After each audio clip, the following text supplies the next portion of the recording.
പരിശുദ്ധ പരമ ദിവ്യകാരുണ്യത്തിന് എന്നേരവും ആരാധനയും സ്തുതിയും പുകഴ്ചയും ഉണ്ടായിരിക്കട്ടെ. എൻ്റെ പ്രിയപ്പെട്ടവരെ,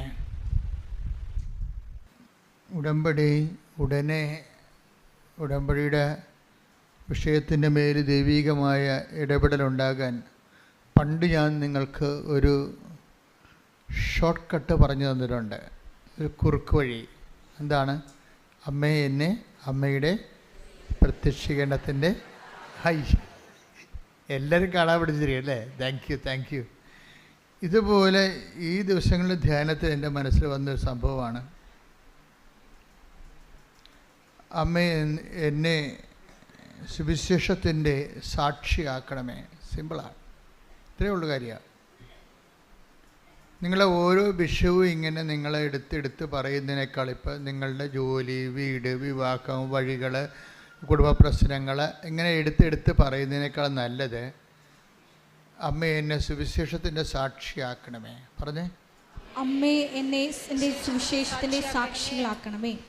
അപ്പം നിങ്ങളവർക്കും സുവിശേഷത്തിൻ്റെ സാക്ഷി എന്ന് പറയുമ്പോൾ ഇങ്ങനെ ഇവിടെ വന്ന് സാക്ഷ്യം പറയണത് മാത്രമാണ്. അതല്ല, നമുക്ക് സുവിശേഷത്തിൻ്റെ സാക്ഷിയായിട്ട് ജീവിക്കാൻ പറ്റും. നമ്മുടെ ജീവിതത്തിൽ ദൈവ അനുഭവങ്ങൾക്ക് സാക്ഷ്യം വഹിക്കാൻ പറ്റും. ദൈവവചനത്തിന് വിധേയപ്പെട്ടുകൊണ്ട് സുവിശേഷവിഹിതമായ സമീപനത്തോടെ നമ്മൾക്ക് എല്ലാ വിഷയങ്ങൾക്കും സുവിശേഷത്തിൻ്റെ ആന്തരിക അർത്ഥം ആവഹിച്ചുകൊണ്ട് നമുക്കൊരു വിശ്വാസ സമീപനമുണ്ട്. അത് നമ്മുടെ പെരുമാറ്റത്തിലൂടെയാണ് വരുന്നത്. പെരുമാറ്റത്തിലൂടെ നമുക്ക് സുവിശേഷത്തിൻ്റെ സാക്ഷിയാകാൻ പറ്റും. പെരുമാറ്റത്തിലൂടെ ഏറ്റവും നല്ലതുകൊണ്ട് ഇപ്പം നമ്മൾ മരിയോളജി അല്ലെങ്കിൽ മാതാവിൻ്റെ പ്രത്യക്ഷീകരണത്തെക്കുറിച്ച് മാതാവിനെക്കുറിച്ചൊക്കെ പഠിക്കുമ്പോൾ മാതാവ് പരിശുദ്ധ അമ്മ സുവിശേഷത്തിൻ്റെ പെരുമാറ്റ സാക്ഷിയാണ്. ഈ ദിവസങ്ങളിൽ എന്നെ ഞാൻ ധ്യാനിച്ചൊരു വിഷയമാണ് പെരുമാറ്റ സാക്ഷി. നമ്മൾ പെരുമാറുന്നില്ലേ, പേരിൻ്റെ പെരുമാറ്റം വെച്ചാൽ നമ്മളെ എന്താണ് സെൽഫ് എക്സ്പ്രഷൻ. നമ്മളിപ്പോൾ ജോസഫച്ചൻ്റെ പേരിൻ്റെ മാറ്റം, അത് ദേഷ്യക്കാരനാണെങ്കിൽ ദേഷ്യമാണ് മാറണത് ശരിക്കും ഇല്ലേ? അപ്പം ഞാൻ ഇനി ദേഷ്യമായിട്ട് ഫൈറ്റ് ചെയ്യേണ്ടി വരും സുവിശേഷവിഹിതമായിട്ട്. വല്ല അസൂയ, പരദൂഷണമോ, പകയോ, ചതിയോ, മുൻകോപമോ, കലഹമോ, ഭിന്നതയോ ആണ് എൻ്റെ പെരുമാറ്റത്തിലുണ്ടെങ്കിൽ അതും പെരുമാറുമ്പോൾ ആ പേരിൻ്റെ കൂടെയുള്ള മാറ്റത്തിൽ അതാണ് വരേണ്ടത്, പ്രതിഫലിക്കുന്നത്. സെൽഫ് എക്സ്പ്രഷൻസ് എന്ന് വരും. പെരുമാറ്റം എന്ന് പറഞ്ഞാൽ അതിനെ വിശ്വാസബന്ധിയായിട്ട് നമ്മളതിനെ തർജ്ജമ ചെയ്താൽ പെരുമാറ്റം ബിഹേവിയറിനേക്കാൾ ഉപരി സെൽഫ് എക്സ്പ്രഷനാണ്. സുവിശേഷം ഒരു സെൽഫ് എക്സ്പ്രഷൻ നമുക്ക് വിഭാവന ചെയ്യുന്നുണ്ട്. സുവിശേഷം സ്വീകരിച്ച ആൾ, സുവിശേഷത്തിൻ്റെ സാക്ഷി, അവരുടെ ഒരു തനത് സെൽഫ് എക്സ്പ്രഷൻസ് ഉണ്ട്. മാതാവിൻ്റെ പരിശുദ്ധ അമ്മയുടെ സെൽഫ് എക്സ്പ്രഷൻ എന്താണ്? മറിയത്തിൻ്റെ മൗനമാണ് അല്ലേ? മറിയം എല്ലാം ഹൃദയത്തിൽ കടുത്ത സംഘർഷാവസ്ഥയിൽ പൊട്ടിത്തെറിക്കാതെ അത് ഹൃദയത്തിൽ take the word of God. അതായത് ലൂക്ക 2:19 2:51 ഈ വചനമുള്ളത്. 2 പ്രാവശ്യമുണ്ട്. ലൂക്ക 2:19 മറിയമാകട്ടെ ഇവയെല്ലാം ഹൃദയത്തിൽ സംഗ്രഹിച്ച് ഗാഢമായി ചിന്തിച്ചുകൊണ്ടിരുന്നു. നമ്മൾ പ്രതീക്ഷിക്കുന്നതും നമ്മൾ എക്സ്പെക്റ്റ് ചെയ്യണതും നമ്മൾ എക്സ്പെക്റ്റ് ചെയ്യുന്നതിന് ഘടകവിരുദ്ധമായി സംഭവിക്കുക. നമ്മൾ പ്രതീക്ഷിക്കുന്നതിന് ഘടകവിരുദ്ധമായൊരു സംഭവം നടക്കുക. 26-ാം തീയതി 2 ലക്ഷം രൂപ തരാമെന്ന് പറഞ്ഞു. അപ്പം നമ്മൾ 27-ാം തീയതി നിങ്ങളുടെ കടക്കാർക്ക് ഡേറ്റ് പറഞ്ഞിരിക്കുകയാണ്. ഇയാൾ പറഞ്ഞതനുസരിച്ചാണ് നമ്മൾ ഡേറ്റ് കൊടുത്തിരിക്കുന്നത് അല്ലേ? 26-ാം തീയതി നമുക്ക് പൈസ കിട്ടണം. നമ്മൾ 27-ാം തീയതി നമ്മുടെ കടക്കാർക്ക് കൊടുക്കും. അപ്പോൾ 26-ാം തീയതി പൈസ തരാനുള്ള ആൾ, അപ്പോൾ നമ്മൾ വളരെ ക്ലിയറാണ്, സന്തോഷമായിട്ടൊക്കെ ഇരിക്കുകയാണ്. അപ്പോൾ 26-ാം തീയതി ഇയാൾ നമ്മളെ വിളിച്ചിട്ട് പറയണേ, ഡേറ്റ് നിങ്ങൾക്ക് പറഞ്ഞ ആളിനോട് ഡേറ്റ് നീട്ടിത്തരുമോ എന്ന് ചോദിക്കുക. ഇവിടെ എനിക്ക് പൈസ കിട്ടിയിട്ടില്ല. ഇച്ചോ, ഇനി ഞാൻ നാട്ടിൽ നിൽക്കാൻ പറ്റത്തില്ല, ആൾക്കാരെന്നെ തല്ലിക്കൊല്ലുമെന്നാണ് നമ്മളെ പൊട്ടിത്തെറിക്കും. അപ്പോൾ നമ്മുടെ ഉടമ്പടിയെല്ലാം പോയി. എന്താ ഒറ്റ സംഭവത്തിൽ ഉടമ്പടിയെല്ലാം ഉടഞ്ഞു പോകും. പല ആൾക്കാരെ ഉടമ്പടി ഉടഞ്ഞു പോയിട്ടുണ്ട്. പിന്നെ നിങ്ങൾ കഷ്ണം ഈ കുപ്പിയൊക്കെ പൊട്ടിച്ച് കഴിഞ്ഞാൽ പിന്നെ കഷ്ണം കൊണ്ട് നടക്കത്തില്ലേ? ഉടമ്പടിയുടെ ഉടഞ്ഞ കഷ്ണം കൊണ്ടാണ് ചില ആൾക്കാർ നടക്കുന്നത്. ഉടമ്പടി ഉടഞ്ഞു പോയി നേരത്തെ, അതിൻ്റെ കഷ്ണം കൊണ്ടാണ് നിങ്ങൾ നടക്കുന്നത് പലരും. കാര്യം ഉടമ്പടി ഉടയണ സാഹചര്യം കാര്യം ഉടമ്പടിയിൽ ഈ ബിഹേവിയറിസം ബിഹേവിയറിസം അല്ല, ഈ സെൽഫ് എക്സ്പ്രഷൻസ്. കാര്യം നമ്മൾ ആരോടാണ് ഉടമ്പടി ചെയ്തിരിക്കുന്നത്? ദൈവത്തോട്. അപ്പോൾ ദൈവത്തോട് ഉടമ്പടി ചെയ്യുമ്പോൾ നമ്മളുടെ റിസ്ക് എന്താ? ദൈവത്തിൻ്റെ ഒരു സ്വഭാവത്തിലേക്ക് നമ്മൾ അങ്ങനെ വരും എന്നുള്ള രീതിയിൽ നമ്മൾ ദൈവത്തിൻ്റെ തുല്യയാക്കി കണ്ടുകൊണ്ടാണ് ദൈവം നമ്മളോട് ഉടമ്പടി ചെയ്തിരിക്കുന്നത്. ദൈവത്തിൻ്റെ സ്വഭാവത്തിലേക്ക് നമ്മൾ വരും എന്ന് ദൈവം പ്രീസപ്പോസ് ചെയ്തിട്ടാണ് നമ്മളോട് ഉടമ്പടി ചെയ്തിരിക്കുന്നത്. അപ്പോൾ നമ്മളെന്ത് ചെയ്യും? വരാൻ പോകുന്ന അനുഭവങ്ങളെ എല്ലാം എടുത്തിട്ട്, അപ്പോൾ അമ്മ ഇപ്പോൾ ഒത്തിരി പെറ്റുകിടക്കണ രാത്രിയിൽ പ്രാകൃതനായ മനുഷ്യർ വന്ന് പ്രതീക്ഷിച്ചല്ല ശരിക്കും പറഞ്ഞാൽ അത്. അപ്പോൾ പൊട്ടിത്തെറിക്കേണ്ടതാണ്, അല്ലെങ്കിൽ നിരാശപ്പെടേണ്ടതാണ്. ഈ ചുമ്മാ ഈ ചവക്കുഴി വന്ന് കിടക്കേണ്ടി വന്നല്ല. ദൈവത്തിന് വേണമെങ്കിൽ എന്നെ വീട്ടിൽ നിർത്താൻ പാടില്ലായിരുന്നോ? എന്തിനാണ് ഇപ്പോൾ ഈ കനേഷുമാർ ഇപ്പോൾ കൊണ്ടുവന്ന് വെച്ചത്? 100,000 ചോദ്യങ്ങൾ നമുക്ക് വേണമെങ്കിൽ ദൈവത്തോട് ചോദിക്കാം. പല ആൾക്കാരും ദൈവത്തോട് ഒത്തിരി ചോദ്യങ്ങൾ ചോദിച്ചാണ് അകന്നു പോയത്. പല പല കാര്യങ്ങൾ. ഇപ്പം ഞാൻ 3 പ്രാവശ്യം പുതുക്കിയതല്ലേ? ദൈവത്തോട് ചോദിക്കാവുന്ന ചോദ്യമാണ് അല്ലേ? ഞാൻ IELTS ഇപ്പോൾ 8 പ്രാവശ്യം എഴുതിയ ഒരാൾക്കുണ്ട്, ഞാൻ ഇന്നലെ കണ്ട്. അപ്പോൾ CCA പരീക്ഷ 16 പ്രാവശ്യം എഴുതിയ ഒരാളെ കണ്ട്. ഇനി അയാൾക്ക് ചാൻസ് ഇല്ല, അയാൾ ഉദ്യോഗം രാജിവെക്കേണ്ടി വരും. ഞാൻ പറഞ്ഞ് രാജിവെക്കേണ്ടി വരത്തില്ല, നീ ധൈര്യമായിട്ട് പോകാൻ പറഞ്ഞു. അതെന്ത് ഞാൻ അയാളെ കണ്ടുകൊണ്ട് പറഞ്ഞതാണ്? അല്ല, അത് എൻ്റെ ഒരു ആസ്തി. ഇത്രയും നാൾ ദൈവത്തിന് വേണ്ടി ജീവിച്ചതിൻ്റെ ഒരു ആസ്തിയുണ്ട്. അതൊരു നല്ല ആസ്തിയാണ്. എനിക്ക് നല്ല ബോധമുണ്ടാക്കരുത്. കാര്യം എത്രയോ വർഷങ്ങളായിട്ട് കർത്താവിന് വേണ്ടി ജോലി ചെയ്യണം. അല്ലാതെ ഒരു പ്രത്യേക ഒരു ധ്യാനത്തിൻ്റെ ഒരു കാറ്റ് വന്നപ്പോൾ ഞാനും പോയി ഒരു ധ്യാനം കൂടി ഒരു ബൈബിൾ എടുത്ത് ഇറങ്ങിയ ആളല്ല. ഞാൻ എൻ്റെ കുടുംബത്തിൽ എൻ്റെ അപ്പൻ അനുഭവിച്ച ദൈവത്തിൻ്റെ അനുഭവങ്ങളുണ്ട്, അത് കണ്ട് ഞാൻ വളർന്നതാണ്.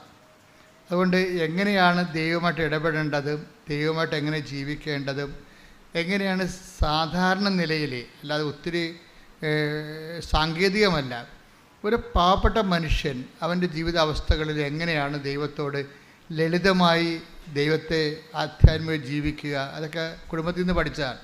അപ്പോൾ അതെനിക്ക് കൾച്ചറായിട്ട് എൻ്റെ ഉണ്ട്.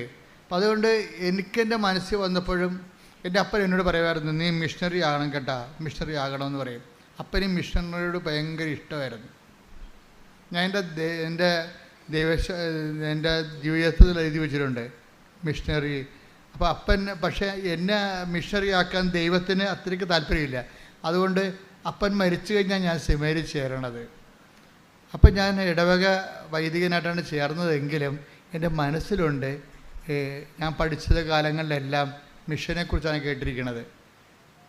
ഞാൻ 6ാം ക്ലാസ്സിൽ പഠിക്കുമ്പോൾ ഇവിടുന്ന് ഇപ്പോഴും അങ്ങനത്തെ ജീവിച്ചിരിപ്പുണ്ട്. മരിയാനേശ്വരം വെച്ചിട്ടുണ്ടായിരുന്നു. അദ്ദേഹം ഇപ്പോഴും ജീവിച്ചിരിപ്പുണ്ട്.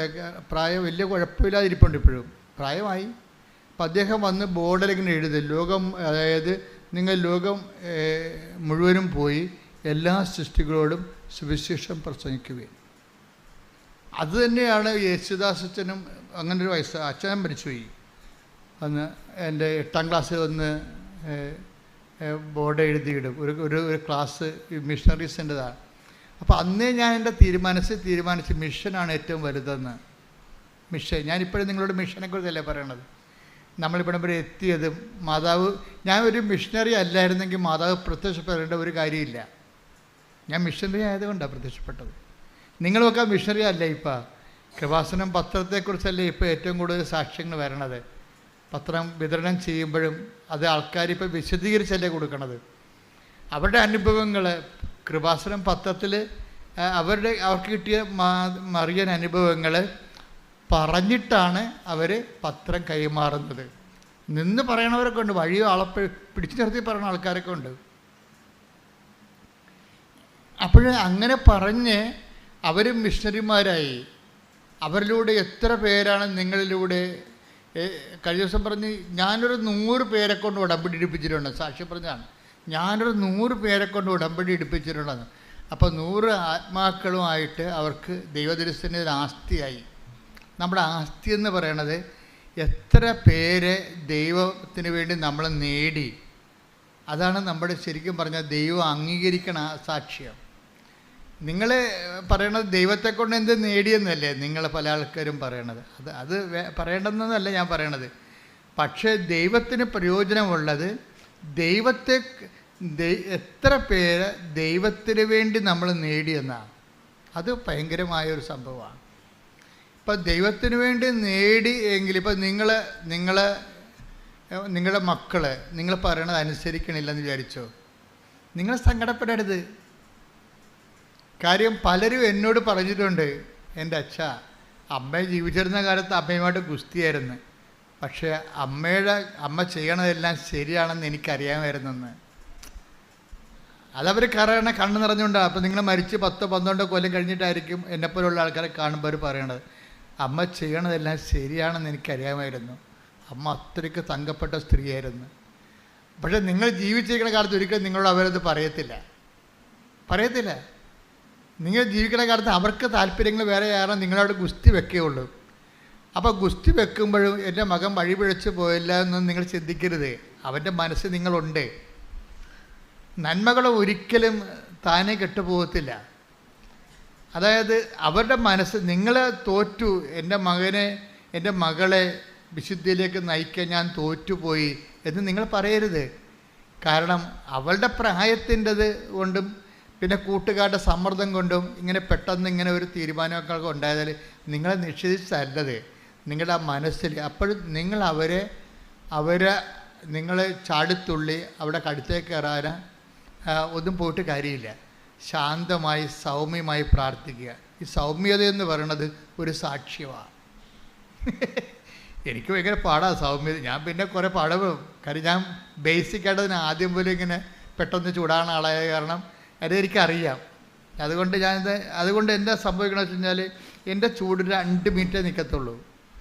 നിങ്ങളത് ഞാൻ ചൂടാകണ പാർട്ടിയാണ്, പക്ഷേ എൻ്റെ ചൂട് 2 മിനിറ്റ് അല്ല 3 മിനിറ്റ്. ഇപ്പോൾ ഇവിടെ എൻ്റെ സ്റ്റാഫ് കണ്ടില്ല, 30 കൊല്ലം 20 കൊല്ലം ഒക്കെ ഉള്ള ആൾക്കാരുടെ കൂടെ നിൽക്കണില്ലേ.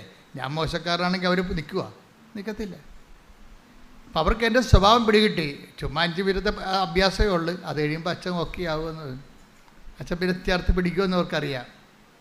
അതിൻ്റെ വീട്ടിലും അങ്ങനെയല്ല നമ്മൾ ചെയ്യണത്. മക്കളോട് ചൂടാവും, പക്ഷേ എന്നാലും കുറച്ച് കഴിയുമ്പോൾ നമ്മൾ തന്നെ ചേർത്ത് പിടിക്കും. ഇപ്പം എന്താ വെച്ചാൽ സൗമ്യത ഒരു ഭയങ്കരമായ സുവിശേഷ സാക്ഷ്യമാണ്. ഇപ്പം നിങ്ങളീ പറയണ സാക്ഷ്യത്തിൻ്റെ കൂടെ തന്നെ ഇപ്പോൾ മോസസിനെ എന്തുകൊണ്ടാണ് ലീഡറാക്കിയത്? ഒരു പ്രേക്ഷിതനാണ്. മോസസ് ഒരു ശക്തനായ പ്രേക്ഷിതനല്ലേ? എന്തുകൊണ്ടാണ്? ഈ സൗമ്യത കൊണ്ടാണ്. സൗമ്യത എന്ന് വെച്ചാൽ ഭയങ്കരമായ ഇപ്പം എന്താണ് സൗമ്യത എന്ന് പറയണത്? ഇപ്പം 12 എടുത്ത മോളെ, സംഖ്യ 12:3. മോശ സംഖ്യ 12:3 പറഞ്ഞ മക്കളെ. മോശ ഭൂമുഖത്തുള്ള എല്ലാ മനുഷ്യരിലും വെച്ച് സൗമ്യനായിരുന്നു. ഞാൻ എപ്പോഴും എൻ്റെ മനസ്സിന് ആകർഷിച്ചിട്ടുള്ള വചനമാണിത്. മോശ ഭൂമുഖത്തുള്ള എല്ലാ മനുഷ്യരിലും വെച്ച് സൗമ്യനായിരുന്നു. സൗമ്യത എന്ന് പറഞ്ഞാൽ എന്താണ്? അതിന് കുറേ കണ്ടൻ്റ് ഉണ്ട്. ഞാൻ നിങ്ങളോട് നേരത്തെ പറഞ്ഞിട്ടുണ്ട്. അതിൻ്റെ ബേസിക് കണ്ടൻറ്റ്, ഇപ്പോൾ കേക്കിൻ്റെ ബേസിക് കണ്ടൻറ്റ് എന്താണ്? കേക്ക്, ഹൽവ, ബേസിക് കണ്ടൻറ്റ് മൈദ എന്തോ ആണല്ലേ? അതാണ് ബേസിക് കണ്ടൻറ്റ്. പിന്നെ നിങ്ങൾ അതിൻ്റെ അകത്ത് പല കാര്യങ്ങളൊക്കെ ചേർക്കും, ഇൻഗ്രീഡിയൻസ് ഒക്കെ ചേർക്കും. പാല് ചേർക്കും ചിലർ ഹൽവയിൽ, ചിലർ ഇതുപോലെയുള്ള സ്ട്രോബെറി പോലെയുള്ള ഫ്ലേവർ ചേർക്കും. അങ്ങനെ പല സംഭവങ്ങൾ ചേർക്കുമെങ്കിലും ബേസിക്കായിട്ട് ഈ സംഭവം മൈദ. അത് എന്ന് പറഞ്ഞ പോലെ ഈ സൗമ്യതയുടെ ബേസിക് കണ്ടൻറ്റ് സ്നേഹമാണ്. ഉടമ്പടി തന്നെ നിലനിൽക്കുന്നത്, അടിസ്ഥാനപ്പെടുത്തിയിരിക്കുന്നത് ദൈവത്തിൻ്റെ സ്നേഹത്തിലാണ്. അപ്പോൾ തന്നെ ഉടമ്പടി എടുക്കുന്നവർ അന്ന് മുതൽ ദൈവത്തിൻ്റെ സ്നേഹത്തിൻ്റെ സാക്ഷികളാണ്. ഉറപ്പല്ലേ? നിൻ്റെ ഭർത്താവിന് സംശയമുണ്ടാകാം, ഭാര്യയ്ക്ക് തോന്നിവാസ ജീവിതം ഉണ്ടാകാം. പക്ഷേ when we come to the covenant, പിന്നെ നീ കാണിക്കേണ്ട അടിസ്ഥാന പെരുമാറ്റക്രമങ്ങളുണ്ട്. അതിലൊന്നെന്താണ്? സ്നേഹമാണ്. സ്നേഹം. പ്രാർത്ഥിക്കുക. കർത്താവേ, എന്നെ അങ്ങയുടെ സ്നേഹത്തിന്റെ സാക്ഷിയാക്കണമേ. എപ്പോഴും ആധ്യാത്മിക ജീവിതം പുരോഗമിക്കുന്നത് കുഞ്ഞു പ്രാർത്ഥനകളിലൂടെയാണ്. അതിന് സഭയിൽ സുഹൃത ജപം എന്ന് പറയും. സുഹൃത ജപം ഇപ്പോൾ ആർക്കും അറിയത്തില്ലത്. പഴയ വടക്കമാസ പുസ്തകത്തിലുണ്ട് സുഹൃത ജപം. കുഞ്ഞു പ്രാർത്ഥനകൾ എത്രയും ഇപ്പോൾ എൻ്റെ അമ്മേ, എൻ്റെ ആശ്രയമേ, അത്രയേ ഉള്ളൂ. വെണ്ണാട് പുണ്യാളൻ്റെ സുഹൃത ജപം അത്രയേ ഉള്ളൂ. എന്താണ്? എൻ്റെ അമ്മേ, എൻ്റെ ആശ്രയമേ. തീർന്നു. അതിനകത്ത് അതിനേക്കാൾ വലിയ പ്രാർത്ഥന എന്തുണ്ട്?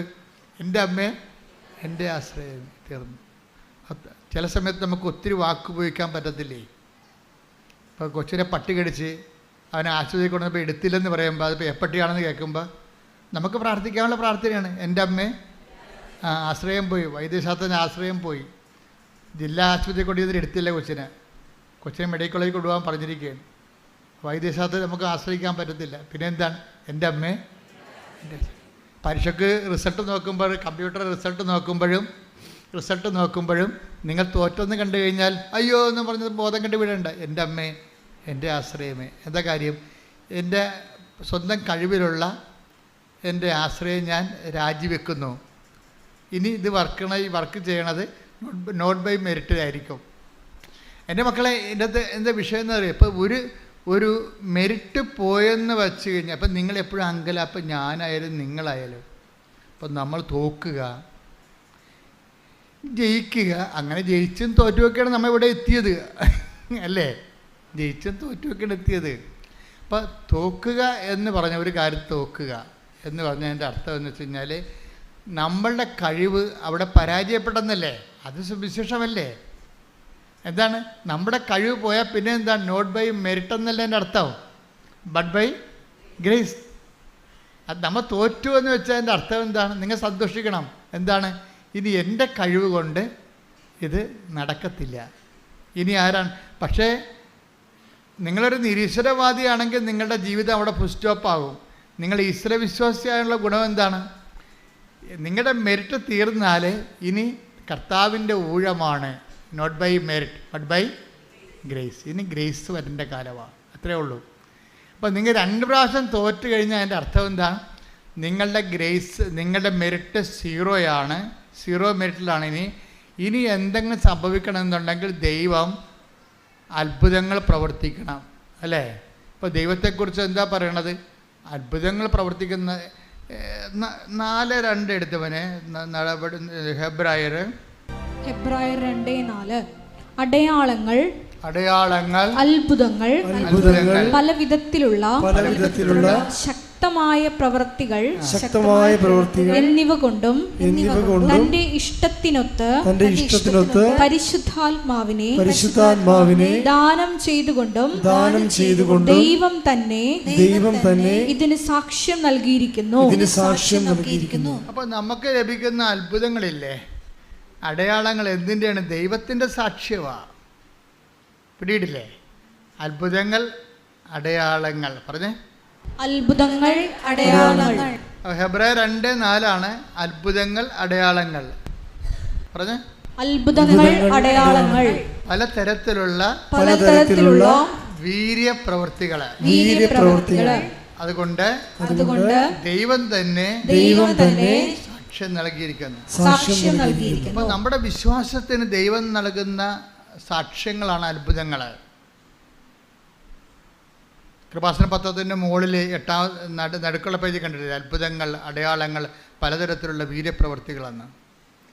പലതരത്തിലുള്ള വീര്യപ്രവൃത്തി, അത്ഭുതങ്ങളും അടയാളങ്ങളും പലതരത്തിലുള്ള വീര്യപ്രവൃത്തികളെന്ന് പറയുമ്പോഴേ നമ്മുടെ ജീവിതത്തിൻ്റെ എല്ലാ മേഖലകളെയുമാണ്. പലതരത്തിലുള്ള വീര്യപ്രവൃത്തികളാണ്. അത് രോഗം മാത്രമല്ല, നമ്മുടെ വിദ്യാഭ്യാസ മേഖല, ജോലി മേഖല, ജീവിത മേഖല എല്ലാം പലതരത്തിലുള്ള വീര്യപ്രവൃത്തി. ദൈവത്തിൻ്റെ പ്രവൃത്തികളെ വിളിക്കുന്നത് വീര്യപ്രവൃത്തി എന്നാണ് വിളിക്കുന്നത്, ശക്തിപ്രവൃത്തികളെ. കാര്യം ദൈവം ശക്തി ആയതുകൊണ്ട് പലതരത്തിലുള്ള ശക്തിക്ക് പ്രവർത്തനങ്ങളുണ്ടാവും. ദൈവം ആരാണ്? ശക്തിയാണ്. ഒരു വ്യക്തി എന്നതുപോലെ തന്നെ ദൈവം ശക്തിയാണ്. അത് 1 കൊരിന്ത്യൻസിലെ 1:24 വായിച്ച് ശ്രുതികട ഹല്ലേലൂയ. 1 കൊരിന്തോസ് 1:24. 1 കൊരിന്തോസ് 1:24. വിളിക്കപ്പെട്ടവർക്ക് യഹൂദരോ ഗ്രീക്കുകാരോ ആകട്ടെ ക്രിസ്തു ദൈവത്തിന്റെ ശക്തിയും ദൈവത്തിന്റെ ജ്ഞാനവുമാണ്. ദൈവത്തിന്റെ ശക്തിയാണ് ക്രിസ്തു. അതുകൊണ്ട് ക്രിസ്തുവിൻ്റെ പ്രവർത്തനങ്ങളിൽ പലതരത്തിലുള്ള ശക്തിപ്രവർത്തനങ്ങൾ വരും. ക്രിസ്തു നമ്മുടെ ജീവിതത്തിലേക്ക് വരുന്നത് പലതരത്തിലുള്ള ശക്തിപ്രവർത്തനങ്ങൾ കൊണ്ടാണ്. ഇപ്പോൾ കഴിഞ്ഞ ദിവസങ്ങളിൽ ഒരു സാക്ഷ്യം ഉണ്ടായിരുന്നു, ഒരു മോളുടെ സാക്ഷ്യമാണ്. അപ്പോൾ അവൾ 150 മാർക്ക് ആണ് ജയിക്കാൻ വേണ്ടത്. അപ്പോൾ അവൾ പല പ്രാവശ്യം തോറ്റു. അപ്പോൾ അവളുടെ അമ്മ പറഞ്ഞു, അടുത്ത പരീക്ഷയ്ക്ക് നിനക്ക് കിട്ടാൻ പോണ മാർക്ക് 170. അപ്പോൾ അവൾ പറഞ്ഞ്, ഞാൻ 170 മാർക്കിന് എഴുതിയിട്ടില്ലല്ല. അതല്ലേടി, ഒരു കണക്കുണ്ട്. അമ്മ പ്രത്യക്ഷപ്പെട്ടിട്ട് 20 കൊല്ലമായി. അപ്പം നീ 150 മാർക്കിന് എഴുതിയില്ലേ, അതിൻ്റെ പ്ലസ് ഇവിടെ 20, 170. അത് വിശ്വാസത്തിൻ്റെ കണക്കാണ്. അത് വിശ്വാസത്തിൻ്റെ കണക്കാണ്. അത് നമ്മൾ പറയുന്ന കണക്കല്ല, ബുദ്ധിയുടെ കണക്കല്ലത്. അമ്മയുടെ കണക്കെന്ന് പറയുന്നത് ഹൃദയത്തിൻ്റെ കണക്കാണ്. കണക്ക് 2 തരം ഉണ്ടാവുകയും. ബുദ്ധിക്കൊരു കണക്കുണ്ടാകും, റീസൺ എന്ന് പറയും. റീസൺ പോലെ തന്നെ ഡിവൈൻ റീസൺ എന്ന് പറയുന്നത് അതിൻ്റെ സോഴ്സ് ഹാർട്ടാണ്. ഡിവൈൻ റീസണിൻ്റെ സോഴ്സ് തലച്ചോറല്ല, ഹാർട്ടാണ്. അവിടെ പ്രവർത്തിക്കണം. അപ്പം അമ്മ എന്താ പറയണത്? അമ്മ പറഞ്ഞു കൊടുക്കുന്നത്, നിനക്കിട്ടിരിക്കണ മാർക്ക്, കിട്ടാൻ പോണ മാർക്ക് 170. അപ്പോൾ ഞാൻ 150 മാർക്കല്ലേ എഴുതിയിട്ടുള്ളൂ, പിന്നെ എങ്ങനെ 170 മാർക്ക്? എന്ത് വട്ടാണ് ഈ പറയണമെന്ന് പറയും. അത് വട്ടാകും ചിലപ്പം, ബുദ്ധി കൊണ്ട് ചിന്തിക്കുന്നവർക്ക് വട്ടാവും.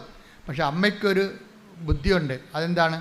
ദൈവമായിട്ടുള്ള ബന്ധമാണ് അമ്മയുടെ ബുദ്ധി. നമ്മളെ മനസ്സിലായില്ലേ? ദൈവമായിട്ടുള്ള കാര്യം. അമ്മ പ്രത്യക്ഷപ്പെട്ടിട്ട് 20 കൊല്ലമായി. അപ്പം നീ എഴുതിയിരിക്കണം 150 മാർക്കിന്. 150 × 20 70, 170. അതാണ് നിനക്ക് കിട്ടാൻ പോണ മാർക്ക്. അപ്പോൾ മാർക്ക് നോക്കിയപ്പോൾ, മാർക്ക് കിട്ടിയപ്പോൾ 170 കറക്റ്റ്.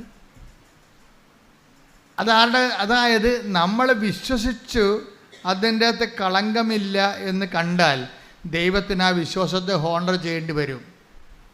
അതാണ് വിശ്വാസത്തിൻ്റെ വിഷയം. നമ്മൾ വിശ്വസിച്ചതിനെ അതിൻ്റെ അകത്ത് കളങ്കമില്ല എന്ന് കണ്ടാൽ വിശ്വാസത്തിലുണ്ടാകുന്ന വിഷയം കളങ്കമാണ്. നമ്മൾ സംശയം എന്ന് പറഞ്ഞാലും വിശ്വാസ കളങ്കമെന്ന് അതിൻ്റെ പേര്. വിശ്വാസത്തിൽ സംശയം പാടില്ല, പിന്നെ അത് വിശ്വാസമല്ലല്ലോ. സംശയം ഉണ്ടെങ്കിൽ കളങ്കിത വിശ്വാസം എന്ന് ഞാൻ പറയത്തുള്ളൂ. വിശ്വാസത്തിൽ നിങ്ങൾക്ക് സംശയം ഉണ്ടെങ്കിൽ അതിൻ്റെ അർത്ഥം എന്താണ്? കളങ്കിത വിശ്വാസം. ഇപ്പോൾ ചില ആൾക്കാർ പറയില്ലേ, കളങ്കിത പണക്കാരെന്നൊക്കെ പറയത്തില്ലേ? എന്നുവെച്ചാൽ ഗവൺമെൻറ്റിന് കൊടുക്കുന്നത് ദൈവത്തിന് ഗവൺമെൻറ്റിന് കൊടുക്കാതെയൊക്കെ നികുതി വെട്ടിക്കുന്ന ആൾക്കാരുടെ കയ്യിലിരിക്കുന്ന പണമാണ് കളങ്കിത പണം. അപ്പോൾ അതുപോലെ ഓരോ കാര്യം കളങ്കിത ഒന്ന് ചേർത്ത് പറയും. അതായത് ഇതുപോലെ വിശ്വാസത്തിൽ സംശയം വന്നാൽ കളങ്കിത വിശ്വാസം എന്ന് പറയും. ഇപ്പം കളങ്കിത വിശ്വാസം അല്ലാതെ ഈ അമ്മയുടെ വിശ്വാസം എന്ന് പറയുന്നത്, എൻ്റെ മകൾ രക്ഷപ്പെടാൻ അവൾ പഠിച്ച വിഷയം ഇതാണ്. ഒന്നെങ്കിൽ ഇതുകൊണ്ട് തീരും, അല്ലെങ്കിൽ ഇതിനെ അതിജീവിക്കാൻ അവൾക്ക് മെറിറ്റില്ല. പിന്നെന്താണ്? അവൾക്കുള്ളത് നിൻ്റെ ഗ്രേസാണ്. അതുകൊണ്ട് അവളുടെ മാർക്ക് നിൻ്റെ പ്രത്യക്ഷീകരണത്തിൻ്റെ സത്യാവസ്ഥ ബോധ്യപ്പെടുത്താൻ വേണ്ടി അത് ഞാൻ 20 ചേർത്ത് വിളിക്കണം. നീ ഇതുകൊണ്ട് പരീക്ഷിക്കുകയൊന്നും ചെയ്യരുത് കേട്ടോ, മാതാവിനെ പരീക്ഷിക്കരുത്. അത് അവരുടെ നിഷ്കളങ്കതയെന്ന് അവർ കാണിച്ച ഒരു എക്സ്പ്രഷനാണ്. അത് ചിലപ്പോൾ അവരുടെ കോട്ട് നമുക്ക് പാകമാകത്തില്ല. മനസ്സിലായില്ലേ? അപ്പോൾ ഇതുകൊണ്ട് പരീക്ഷിക്കാൻ വേണ്ടി പറയണതല്ല, മറിച്ച് അവരെ നിഷ്കളങ്കമായിട്ട് അവർ ഒരു സ്റ്റേറ്റ്മെൻ്റ് ഇറക്കി. എന്താണ്? മാതാവിൻ്റെ പ്രത്യക്ഷീകരണത്തിൻ്റെ 20. അപ്പോൾ മാതാവിൻ്റെ പ്രത്യക്ഷീകരണത്തിൽ അവർ വിശ്വസിക്കുന്നു, അതല്ലേ വിഷയം. അതാണ് 20 ചേർത്തത്. മാതാവിൻ്റെ പ്രത്യക്ഷീകരണത്തിൽ അവർ വിശ്വസിക്കുന്നു.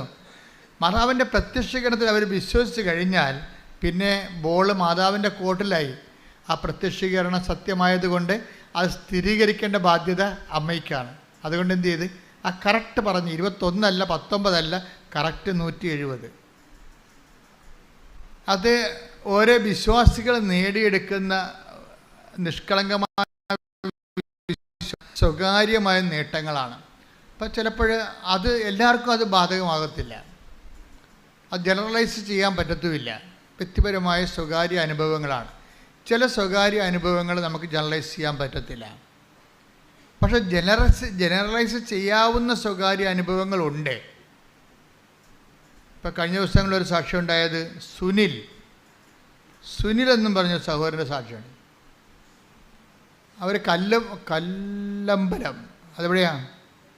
തിരുവനന്തപുരം. തിരുവനന്തപുരത്തെ കല്ലമ്പലത്തിൽ നിന്ന്. അവരുടെ പേര്, ഭാര്യയുടെ പേര് ബീന, ഭർത്താവിൻ്റെ പേര് സുനിൽ എന്നാണ്. ഇത് ഈ ആഴ്ചയിൽ നല്ല നല്ല ഒത്തിരി സാക്ഷ്യങ്ങൾ ഉണ്ടായിട്ടുണ്ട്. പക്ഷേ എന്നെ ബാധിച്ച സാക്ഷ്യം ഇതാണ്. എന്നെ ബാധിക്കണം എന്നാണ് ഞാൻ പറയണത് എപ്പോഴും. എന്ന് വെച്ച് കഴിഞ്ഞാൽ ഇതൊരു വലിയ ഒരു നമ്മുടെ ബുദ്ധിയൊക്കെ എപ്പോഴും ഇങ്ങനെ ഭ്രമിപ്പിച്ചുകൊണ്ടേയിരിക്കും. സാക്ഷ്യം എന്ന് പറഞ്ഞാൽ ഇതാണ്. ഒരു വീട്ടിൽ ഒരു അജ്ഞാതമായ ജനിതക രോഗം, ഒരേ രോഗം വന്ന് ആ വീട്ടിൽ 5 പേര് മരിച്ചു. 5 പേര് മരിച്ചെന്ന് പറയണത് രോഗം ഇതാണ്. ഒരു 45 വയസ്സാകുമ്പോൾ ആ വീട്ടിലുള്ള ഈ മരിച്ച 5 പേർക്കും അങ്ങനെയാണ്. 45 വയസ്സാകുമ്പോൾ അവിടെ ഒരു ഞരമ്പ് ശോഷിക്കാൻ തുടങ്ങും. തലഞ്ഞരമ്പേ, തലയിലകത്തുള്ള ഞരമ്പ് ശോഷിക്കാൻ തുടങ്ങും. അപ്പോൾ ബ്ലഡ് ഓട്ടം, രക്തോട്ടം കുറയും. അപ്പോഴൊന്ന് കൈയും കാലും ഇങ്ങനെ ശോഷിക്കും. എന്നിട്ടിങ്ങനെ വളയും. എന്നിട്ട് ആളെ കിടപ്പാവും. 45 വയസ്സ്, എന്നിട്ട് 52 വയസ്സാകുമ്പോൾ മരിക്കും. അതാണ് കണക്കാണ്. 45 വയസ്സ് രോഗം ആരംഭിക്കും, 52 എന്നിട്ട് അവിടെ വച്ച് കിടക്കും. കിടന്നിട്ട് 5 വയസ്സ് കിടന്നിട്ട് 52 വയസ്സാകുമ്പോൾ ഇവർ മരിക്കും. അപ്പം അതൊരു കണക്കാണ്. അപ്പം അങ്ങനെ 5 പേര് ആ വീട്ടിൽ മരിച്ച്. 6ാമത്തെ ആളായിട്ടാണ് സുനിലിന് ഈ രോഗം പിടിക്കണത്. സുനിലിന്. അപ്പോൾ സുനിലിനും ഇതുപോലെ തലഞരമ്പ് ശോഷിക്കാൻ തുടങ്ങി. ആൾ കിടപ്പായപ്പോൾ അവർ വന്ന് ഉടമ്പടി എടുത്ത്, ഭാര്യ വന്ന് ഉടമ്പടി എടുത്ത് ഭർത്താവിന് കൊണ്ടുപോയി ഉടമ്പടി തൈലമൊക്കെ അപ്ലൈ ചെയ്തു. അയാൾ പതുക്കെ എഴുന്നേറ്റ് വന്ന് അയാൾ ജോലിക്ക് പോയി. 3 കൊല്ലം ജോലിക്ക് പോയി. അപ്പോൾ അയാളത് സാക്ഷ്യം പറയേണ്ട ഒരു കാര്യമായിട്ട് എടുത്തില്ല. അതാണ് വിഷയം. ചില ആൾക്കാർക്ക് എങ്ങനെ ഞാൻ നിങ്ങളോട് പറഞ്ഞിട്ടില്ലേ, ആലപ്പുഴ വന്ന് പണിമടിക്കരുതെന്ന് പറയുന്നത് എൻ്റെ കാര്യം എന്ന് വെച്ചാൽ, ചില ആൾക്കാർ അനുഗ്രഹം കിട്ടിക്കഴിഞ്ഞാൽ പിന്നെ പതുക്കിക്കളയും. ദൈവത്തിന് കൊടുക്കേണ്ട മഹത്വം കൊടുക്കത്തില്ല അവർ. അപ്പോഴെന്താ പ്രശ്നം വെച്ച് കഴിഞ്ഞാൽ, ദൈവത്തിൻ്റെ മഹത്വം നമുക്ക് മൂടി വെക്കാൻ പറ്റത്തില്ല. അതുകൊണ്ട് തന്നെ ഈ കാണിച്ച കൃതജ്ഞത കാണിച്ചിരിക്കണില്ലേ, അപ്പോൾ അതൊക്കെ പ്രൊട്ടക്ഷൻ പോകും, സംരക്ഷണം പോകും. ദൈവത്തിന് കർത്താവ് വന്നപ്പോൾ ദൈവത്തിനുള്ള ദൈവത്തിനും സീസറിനുള്ളത് സീസറിനും. അപ്പോൾ നമുക്ക് കിട്ടിയ അനുഗ്രഹങ്ങൾ അത് ദൈവം മഹത്വപ്പെടാൻ വേണ്ടിയുള്ളതാണ്. കാര്യം ഹെബ്രായർ 2:4 അനുസരിച്ചുകൊണ്ട് പലവിധത്തിലുള്ള ശക്തിപ്രവർത്തികൾ ഒന്നാണ് ഇയാൾക്ക് കിട്ടിയിരിക്കുന്നത്. അത്ഭുതങ്ങളും അടയാളങ്ങളും പലതരത്തിലുള്ള ശക്തിപ്രവർത്തനങ്ങളും അതിലൊന്നാണ് ഇയാൾക്ക് കിട്ടിയിരിക്കുന്നത്. ഇയാൾ രക്ഷപ്പെട്ടു കഴിഞ്ഞപ്പോൾ അത് സ്വാഭാവികമായ രക്ഷപ്പെടലാണെന്നൊക്കെ പറഞ്ഞുകൊണ്ട് ഇയാൾ മഹത്വം കൊടുക്കാതെ അയാൾ ജോലിക്ക് പോയി. പിന്നെ 3-ാം കൊല്ലം അയാൾ അതുപോലെ തന്നെ വെട്ടിയിട്ട തടി പോലെ ആൾ വീണ് പഴയ രോഗം തിരിച്ചു വന്ന്. ഇപ്പോൾ സാക്ഷ്യം പറയാതിരിക്കുന്നവർക്കെല്ലാം പഴയ അസുഖം തിരിച്ചു വരുമെന്ന് ഞാൻ പറയത്തില്ല. അതിൻ്റെ 3 ഇരട്ടിയായിട്ട് വേറെ പണികളൊക്കെ തിരിച്ചു വരും, ഒരു സംശയമില്ല. സാക്ഷ്യം പറയാതിരിക്കുന്ന ആൾക്കാർക്ക് പഴയ അസുഖം തിരിച്ചു വരുമെന്ന് ഞാൻ പറയത്തില്ല. അതിൻ്റെ പല പല വെറൈറ്റി തിരിച്ചു വരും. എന്താ കാര്യം എന്നറിയാവോ? അതിൻ്റെ കാരണം നിങ്ങൾ സാക്ഷ്യം ദൈവത്തിന് മഹത്വം കൊടുക്കാത്തടത്തോളം കാലം നിങ്ങളാരായി? കടക്കാരായി മാറി. കടക്കാർക്ക് എന്താ സംഭവിക്കുന്നത്? പ്രൊട്ടക്ഷൻ പോയി. ദൈവവും നിങ്ങൾ തമ്മിലുള്ള റിലേഷനിൽ നിങ്ങളെ കടക്കാരായി നിൽക്കണം. അപ്പോൾ അതോടുകൂടി നിങ്ങളുടെ സംരക്ഷണം പോയി. ആർക്കും കയറി മേയാൻ പറ്റിയ അവസ്ഥയായി. വഴിയെ പോണ എല്ലാ വയ്യാവേലികളും സംരക്ഷണം പോയി കഴിഞ്ഞാൽ നിങ്ങൾക്കറിയാമല്ലോ, പ്രതിരോധ ശേഷിക്കെന്ന് പറയും. ദൈവസംരക്ഷണം പോയി കഴിഞ്ഞാൽ ആത്മീയ പ്രതിരോധം പോയി.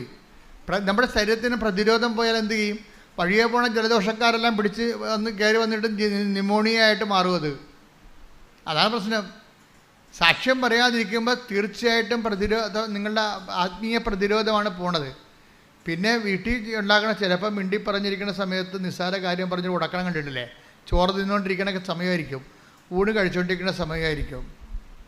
അപ്പോൾ ഇപ്പം ഇന്ന് എല്ലാവരും ഉണ്ടല്ലോ. ആദ്യമായിട്ടാണ് എല്ലാവരും ഉള്ളത്. അപ്പം മകൻ പറയും, ഇപ്പം ഊണ് വിളമ്പിക്കൊണ്ടിരിക്കുകയാണ് അമ്മ. അപ്പം അപ്പനും മക്കളും പെമ്മക്കളും അമ്മ എല്ലാം ഇരിപ്പുണ്ട്. അപ്പം അമ്മ പറയണത്, കുറേ ദിവസമായിട്ട് എൻ്റെ പ്രാർത്ഥന ഫലിച്ചെന്ന് തോന്നുന്നു. ആദ്യമായിട്ടാണ് എല്ലാവരും ഉള്ളത്. എൻ്റെ മകനെ വീട് വിട്ടിട്ട് കളിച്ചിട്ട് കാര്യമില്ല, ചുമ്മാ അമ്മ ഡയലോഗ് പാസ്സാക്കിയാണ്. അപ്പം മകൻ പറയും, ചവത്തെ കൊത്തല്ല തള്ളയെന്ന് പറയും. ഊണ് കഴിക്കാൻ വരുമ്പോഴാണ് ഈ പരിപാടി എന്ന് പറയുമ്പോൾ, എന്താ നിനക്കെന്താ ഞാൻ പറഞ്ഞപ്പോൾ കൊണ്ടാ നിനക്ക് അങ്ങനെ കൊള്ളണോടാ, നിനക്ക് കിട്ടത്തില്ല ഊണ് കഴിക്കാൻ പോലും. അപ്പാ ഞാൻ നിർത്തി അവൻ കിട്ടും പോയി. കണ്ട ഈ സാധനം വയ്യാവിലാണ്. കണ്ട ഈ കണ്ട സീൻസ് കണ്ടല്ലേ? തലയുടെ വായിൽ നിന്നൊരു സാധനം കഷ്ണം വീണതാണ്, അവൻ ഇട്ടും പോയി.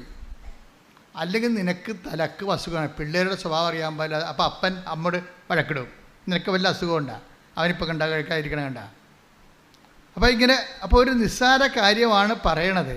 പക്ഷെ പ്രൊട്ടക്ഷൻ ആ വീട്ടിലില്ല, സംരക്ഷണമില്ല. അത് കാരണം വഴിയേ പോണ വയ്യാവേലി വലിഞ്ഞു കയറി വന്ന കണ്ടല്ലേ വിരുന്ന് വരികയാണേ. വഴിയേ പോണ വയ്യാവേലി വലിഞ്ഞു കയറി വിരുന്ന് വരികയാണ്. അപ്പോൾ ആദ്യം വേണ്ടത് പ്രൊട്ടക്ഷനാണ്. അതിനെന്ത് വേണം? അതിന് വേണ്ട ദൈവമായിട്ട് നല്ലൊരു സംരക്ഷണം, പ്രൊട്ടക്ഷനെ. നമുക്ക് ഇപ്പം ഒരാൾ പുറകിൽ നിന്ന് കുത്തിയാൽ നമുക്ക് തടുക്കാൻ പറ്റുമോ? ജീവിതത്തിൽ പുറകിൽ നിന്ന് കുത്തൊക്കെ ഒത്തിരി വരും, നമ്മളറിയാത്ത അപകടങ്ങളൊക്കെ വരും. അത് തടുക്കാൻ ദൈവത്തിനേ പറ്റത്തുള്ളൂ. നമുക്ക് പുറകിൽ കണ്ണ് തരാത്ത അതുകൊണ്ടാണ്. ദൈവത്തിന് കണ്ണ് ഉപയോഗിക്കാൻ വേണ്ടിയാണ്. പുറകിൽ നമുക്ക് കണ്ണില്ലല്ലോ. പുറകിൽ നിന്ന് പല ആൾക്കാരും മരിച്ചിരിക്കണത് പുറകിൽ നിന്ന് കുത്തിയിട്ടാണേ. പല ആൾക്കാരും മരിച്ചിരിക്കണത്, അപകടപ്പെട്ടിരിക്കണത്, വെട്ടുകിട്ടിയിരിക്കണത് എല്ലാം പുറകിൽ നിന്ന് വെട്ടിയിട്ടാണ്. പുറകിൽ നിന്ന് എന്തുകൊണ്ടാണ് വെട്ടുകൊണ്ടിരിക്കണത്? പുറകിൽ കണ്ണില്ല. പുറയുടെ കണ്ണ് ആരുടേതാണ്? ദൈവത്തിൻ്റെതാണ്. ആ ദൈവത്തിൻ്റെ കണ്ണെന്ന് പറഞ്ഞാൽ ദൈവമായിട്ടുള്ള സ്നേഹവും ബന്ധമൊക്കെയാണ്. അതിൻ്റെയാണ് നമ്മുടെ പ്രൊട്ടക്ഷൻ. ദൈവം നമ്മളെ സംരക്ഷിക്കുന്നുണ്ട്. പക്ഷെ നമ്മളത് അംഗീകരിക്കാതെ വരുമ്പോൾ നമുക്ക് ഉപയോഗിക്കപ്പെടാതിരിക്കും. അപ്പം ദൈവത്തിന് സംഭവം ഏറ്റവും വലുത് അംഗീകരിക്കുക എന്നുള്ളതാണ്. മനസ്സിലായില്ലേ? നമ്മൾ ഈ ഇപ്പം നമ്മൾ ഒരു കാര്യം പറയുമ്പോൾ നമ്മൾക്ക് എന്താ അവർ എഴുതി മേടിക്കും. എന്താണ്? നമ്മളത് അംഗീകരിക്കുന്നുണ്ടോ എന്നാണ് ചോദിക്കണത്. നമ്മളത് അംഗീകരിക്കുന്നുണ്ടോ? ഇപ്പോൾ ദൈവത്തിൻ്റെ മുമ്പിലും ഈ വിശ്വാസം ആക്ടിവേറ്റ് ചെയ്യുന്നത് അംഗീകാരത്തിലൂടെയാണ്. ഇപ്പോൾ പുറകിൽ കണ്ണില്ല, അതിൻ്റെ അർത്ഥം എന്താണ്? കർത്താവാണ് എൻ്റെ കണ്ണ്, പുറകിലെ കണ്ണ്. എൻ്റെ എന്തിന് എപ്പോഴും അതായത് നമ്മളുടെ ബുദ്ധിക്കോ ആലോചനയ്ക്കോ പിടികിട്ടാത്ത കാര്യങ്ങളിൽ നമ്മൾ രക്ഷിക്കണം ആരായിരിക്കണം? ദൈവമായിരിക്കണം. ഇപ്പം ചില ആൾക്കാർ പറയും, എൻ്റെ അച്ഛാ ഏജൻസിക്ക് ഞാൻ 12 ലക്ഷമാണ് കൊടുത്തിരിക്കണത്. ഇപ്പോഴവർ പറയണത് നിങ്ങൾക്ക് വേണമെങ്കിൽ മാൾട്ടയിൽ പോകാം, ഇറ്റലിയിൽ പോകാൻ പറ്റത്തില്ല. മാൾട്ടയിൽ നമുക്ക് പോകണ്ട, നമ്മൾ പഠിച്ച പണി മാൾട്ടയിൽ ഇല്ലെന്ന് അവരോട് നമ്മൾ നേരത്തെ പറഞ്ഞിട്ടുള്ളതാണ്. നമ്മൾ മാൾട്ട അവർ പറഞ്ഞു കഴിഞ്ഞാൽ നമ്മളത് ഏക്കത്തില്ലെന്നറിയാം. ഇപ്പം നമ്മുടെ കുഴപ്പം കൊണ്ട് അവന്മാർക്ക് മാൾട്ടായി വിടാൻ ഉദ്ദേശമില്ല, കള്ളത്തരമാണ്, പുറകിൽ നിന്ന് കുത്തുകയാണ് ശരിക്കും പറഞ്ഞാൽ. അവന്മാർക്ക് നമ്മളെ മാൾട്ടായിൽ വിടാൻ താല്പര്യമില്ല, അവർക്ക് മാൾട്ടായിൽ ഹോൾഡില്ല. പക്ഷെ നമ്മൾ ബുദ്ധിമോശത്തിന് നേരത്തെ പറഞ്ഞിട്ടുണ്ട്, മാൾട്ടായി പോകേണ്ട കാര്യമില്ല, അവിടുത്തെ കരിയർ നമ്മൾ പഠിച്ചിട്ടില്ല എന്ന് പറയും. അത് അവനെ അറിയാം, അവൻ്റെ ഫയലുണ്ട്. അവൻ നമ്മളോട് പറയും ഇറ്റലിയിൽ നടക്കുമെന്ന് തോന്നുന്നില്ല കേട്ടോ, അവിടെ ഇപ്പം നിയമങ്ങളൊക്കെ മാറി, മാൾട്ടായി പോകാം. അയ്യോ സാറേ മാൾട്ടായി പോകണ്ടെന്ന് ഞാൻ നേരത്തെ പറഞ്ഞു. ഇപ്പം എന്നാ ചെയ്യാനാ, കണ്ട പണി നമ്മളുടെ കുഴപ്പം കൊണ്ടാണ് വിസ കിട്ടാതിരുന്നതെന്ന് അവൻ വരുത്തി തീർക്കും. എല്ലാവർക്കും ഈ പണിയുണ്ട്, ചതിക്കണ പരിപാടി എല്ലാവർക്കും ഉണ്ട്, എല്ലാവരുടെ കയ്യിലും ഉണ്ട്. ഞാൻ പേരെണ്ണി പ്രൊഫഷണൽസ് എന്ന് പറയട്ടില്ല. നമ്മുടെ കുഴപ്പം കൊണ്ടായിട്ട് അത് എന്തെങ്കിലും ഇപ്പം നമുക്ക് രോഗം വന്ന് നമ്മളുടെ എന്തെങ്കിലും രോഗത്തിൽ നമ്മളുടെ എന്തെങ്കിലും ബ്ലഡിൻ്റെ റേറ്റിംഗ് കൂടിയെന്ന് വിചാരിച്ചോ, അപ്പോൾ ഡോക്ടർ പറയും ഇന്ന കാര്യം കൊണ്ടാണെന്ന് വെച്ചാൽ നമ്മുടെ കുഴപ്പം കൊണ്ടാണെന്ന് പറഞ്ഞു. നിങ്ങൾ ഉറങ്ങിയില്ല എന്ന് പറയും. ആരുടെ കുഴപ്പമാണ്? നമ്മൾ ഉറങ്ങാത്ത ഡോക്ടർ കണ്ട. എല്ലാവർക്കും വേണ്ടത് മാപ്പുസാക്ഷികളാണ്. അതുകൊണ്ട് തന്നെ നമുക്ക് ദൈവമല്ലാതെ വേറെ ആരുമില്ല. പിടികിട്ടണം, അല്ലെങ്കിൽ ജീവിക്കാൻ പറ്റത്തില്ല. എല്ലാവരും അവിടെ കൈ കഴുകാം. പീലാത്തോസ് എന്ന് പറയുന്ന സംഭവം ഉണ്ടല്ല, ഒരു വല്ലാത്ത കഥാപാത്രമാണ്. അവനിങ്ങനെ കർത്താവിൻ്റെ അടുത്ത് വരുമ്പോൾ തന്നെ ബേസനും വെള്ളം എവിടെ, എന്താണ് അയാളെ കൈ കഴുകാൻ നേരത്തെ തീരുമാനിച്ചിട്ടുണ്ട്. കൈ കഴുകാൻ നേരത്തെ തീരുമാനിച്ച പീലാത്തോസിൻ്റെ തിരക്കഥയാണ് നമ്മൾ അഭിനയിച്ച് തീർക്കുന്നത്. എന്ന് വെച്ച് കഴിഞ്ഞാൽ എല്ലാത്തിൻ്റെയും കുറ്റം അവസാനം നമ്മളായിരിക്കും. ഇപ്പം ഞാൻ കുറ്റക്കാരിയായി എന്നല്ല നിങ്ങൾ പറയണത്. എന്തെങ്കിലും സമയത്ത് വരുമ്പോൾ ഞാൻ അന്നേ പറഞ്ഞതല്ലേ എന്ന് ചോദിക്കും. എവിടാ അന്ന് ചിലപ്പോൾ ചുണ്ടിൻ്റെ താഴെ പറഞ്ഞതായിരിക്കുമേ, അല്ലെങ്കിൽ അത് പറയേണ്ടതുപോലെ പറഞ്ഞു കാണത്തില്ല. ഇവരുടെ കയ്യിൽ നിന്ന് കഴുകാൻ വേണ്ടി പറയും ഞാൻ അന്നേ പറഞ്ഞതല്ലേ ഇപ്പം എങ്ങനെ ഇരിക്കണേ, ഇതല്ലേ ഡയലോഗ്. ഞാൻ അന്നേ പറഞ്ഞതല്ലേ ഇപ്പം എങ്ങനെ ഇരിക്കണേ എന്നല്ലേ ഡയലോഗ്. എന്ന് വെച്ച് കഴിഞ്ഞാൽ അവർ കൈ കഴുകുകയാണ്. വളരെ അഭിമാനത്തോടെ പറയാം, മിക്കവാറും ഈ കൈ കഴുകുന്നതിൽ ഒന്നാം സ്ഥാനം നിങ്ങൾക്കാണ്, സ്ത്രീകൾക്കാണ്. കൈ കഴുകുക എങ്ങനെയെങ്കിലും കൈ കഴുകിയിരിക്കുക. അവർ ചെയ്യാനുള്ള സൂത്രപ്പണികളെല്ലാം ചെയ്ത് വെച്ച് അവസാനം ഞാനൊന്നും അറിഞ്ഞില്ലേ രാമനാരായണ എന്നുള്ള അതെന്താ കാര്യം? ഇതാണ് ഈ പഴഞ്ചൊല്ല് വരാൻ കാര്യം ഇതാണ്. എല്ലാവരും അങ്ങനെയാണെന്നല്ല, പുരുഷന്മാർക്ക് ഇത് തന്നെ പരിപാടിയാണ്, പക്ഷേ ഇത് കടുത്ത പരിപാടിയാണെന്നേ ഉള്ളൂ. എന്ന് വെച്ചാൽ പുറകെ കണ്ണില്ലാത്തത് കൊണ്ട് വഴിയേ പോണവനെല്ലാം കയറി മേയണ ഒരു ജീവിതമാണ് നമ്മുടേത്. ഇവിടെ ആർക്കാ കണ്ണുള്ളത്? ദൈവം മാത്രമേ ഉള്ളൂ സംരക്ഷിക്കാൻ. ഇതിനെന്താ മാർഗം? നമുക്ക് പുറകെ കണ്ണില്ല, പിന്നെ അവിടുത്തെ കണ്ണ് ആരുടേതാണ്? നമുക്ക് വേണ്ടി തുറക്കേണ്ടത് ആരാണ്? ദൈവമാണ്. അത് നമ്മൾ എന്ത് ചെയ്യണം? ദൈവത്തെ പുറകിലെ കണ്ണ് തുറക്കണ ആളായിട്ട് നമ്മൾ അംഗീകരിക്കണം. നമുക്ക് കാണാൻ പാടില്ലാത്ത കാര്യങ്ങളെ കണ്ട് നമ്മൾ സഹായിക്കുന്ന ആളാണ് ദൈവം എന്നുള്ളത് നമ്മൾ അംഗീകരിക്കണം. പക്ഷെ ചില ആൾക്കാർക്കൊരു കുഴപ്പമുണ്ട്. എന്താണ്? അത് അംഗീകരിച്ച് തരത്തില്ല. മനുഷ്യൻ്റെ മനസ്സിരിക്കണത് എന്താണ്? അവൻ തന്നെ ദൈവം. അത് തന്നെയല്ലേ ഹ്യൂമനിസ്റ്റുകൾ പറയണത്. മാനവികതയെന്ന് കൊട്ടിഘോഷിക്കുന്ന ഫ്രഞ്ച് വിപ്ലവത്തിന് ശേഷം ഉണ്ടായിട്ടുള്ള റീസൻ്റെ ഉദയങ്ങൾ, റിനേസൻസ്, യുക്തിയുടെ പ്രഭാതങ്ങളെല്ലാം കൊട്ടിഘോഷിക്കണ മാനവികത എന്താണ്? അതിൽ നിന്നെല്ലാം ഫെഡറലിസം വരണത്. ആ ഫെഡറലിസത്തിൻ്റെതും എന്താണ്? ഞാൻ തന്നെ ദൈവം. അപ്പം എനിക്ക് മോറലില്ല, എനിക്ക് പാപമില്ല. ഫെഡറലിസത്തിൻ്റെ ഭവിഷ്യത്ത് എന്താണ്? ഞാൻ തന്നെ ദൈവം. അതുകൊണ്ട് എനിക്ക് പീനൽ കോഡുകളില്ല, എനിക്ക് പാപമില്ല, പാപബോധമില്ല. അതൊക്കെ പഴയകാല മതങ്ങളുടേതാണെന്ന് പറഞ്ഞിട്ട് ചിലരൊക്കെ ടി വി ഇരുന്നുകൊണ്ട് ഭയങ്കര സഞ്ചാര സാഹിത്യം തട്ടിവിടണല്ലേ. ഞാൻ തന്നെ ദൈവം എന്നാണ് അവർ പറയണത്. അതുകൊണ്ട് നിയമങ്ങളൊന്നും അവർക്ക്, പക്ഷെ അവർ പാലിക്കണ നിയമങ്ങളെല്ലാം മതങ്ങളുടെയാണെന്ന് ഓർക്കണം. കാരണം ബേസിക്കായിട്ട് ഇവരെല്ലാം നല്ല മനുഷ്യരാണ്. ആ നല്ല മനുഷ്യരാക്കിയത് ആരാണ്? ദൈവത്തെ വിശ്വസിച്ചിരുന്നൊരു ജനതയാണ്. അവരുണ്ടാക്കിയ മോറൽ കോഡുകളാണ് ഇവർ ഫോളോ ചെയ്യണത്. പക്ഷെ അവർ അംഗീകരിക്കത്തില്ല. എന്താ കാര്യം? ദൈവത്തെ അംഗീകരിക്കണവർക്ക് പോരായ്മയാണ്. അതിലെ റോമ 1:29 വായിച്ച് ശ്രുതികട്ടെ. ഹല്ലേലൂയ ഹല്ലേലൂയ ഹല്ലേലൂയ ഹല്ലേലൂയ ഹല്ലേലൂയ. യേശുവേ നന്ദി. ഹല്ലേലൂയ ഹല്ലേലൂയ. യേശുവേ ആരാധന ആരാധന ആരാധന ആരാധന. റോമ 1:28. റോമ 1:28. ദൈവത്തെ അംഗീകരിക്കുന്നത് പറഞ്ഞേ. ദൈവത്തെ അംഗീകരിക്കുന്നത് പോരായ്മയായി. ഞാൻ പറഞ്ഞ അതേ വാക്ക് തന്നെയാണ്. കണ്ട, ദൈവത്തെ അംഗീകരിക്കുന്നത് പോരായ്മയായി അവർ കരുതിയത് നിമിത്തം അധമ വികാരത്തിനും അനുചിത പ്രവൃത്തികൾക്കും ദൈവം അവരെ വിട്ടുകൊടുത്തു. ദൈവത്തെ അംഗീകരിക്കണ പോരായ്മ. ഇപ്പൊ പുറകെ കണ്ണില്ല, അതുകൊണ്ട് കർത്താവിൻ്റെ കണ്ണാണ് പ്രവർത്തിക്കേണ്ടത്. നമുക്ക് ചില കാര്യങ്ങൾ കാണാൻ പറ്റത്തില്ല, നമുക്ക് ചതിപ്പെട്ടു പോകും എന്ന് പറയുമ്പോൾ ആ ചതിയിൽ നിന്ന് അത് എല്ലാ തരത്തിലും വേണ്ട. അതിനാണ് കർത്താവ് ഒരു പ്രാർത്ഥന നമുക്ക് പറഞ്ഞു തന്നത്. എന്ത് പ്രാർത്ഥനയാണ് പറഞ്ഞത്?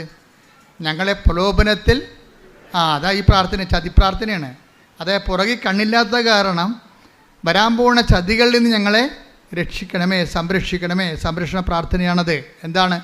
ഞങ്ങളെ പ്രലോഭനത്തിൽ ഉൾപ്പെടുത്തരുത്.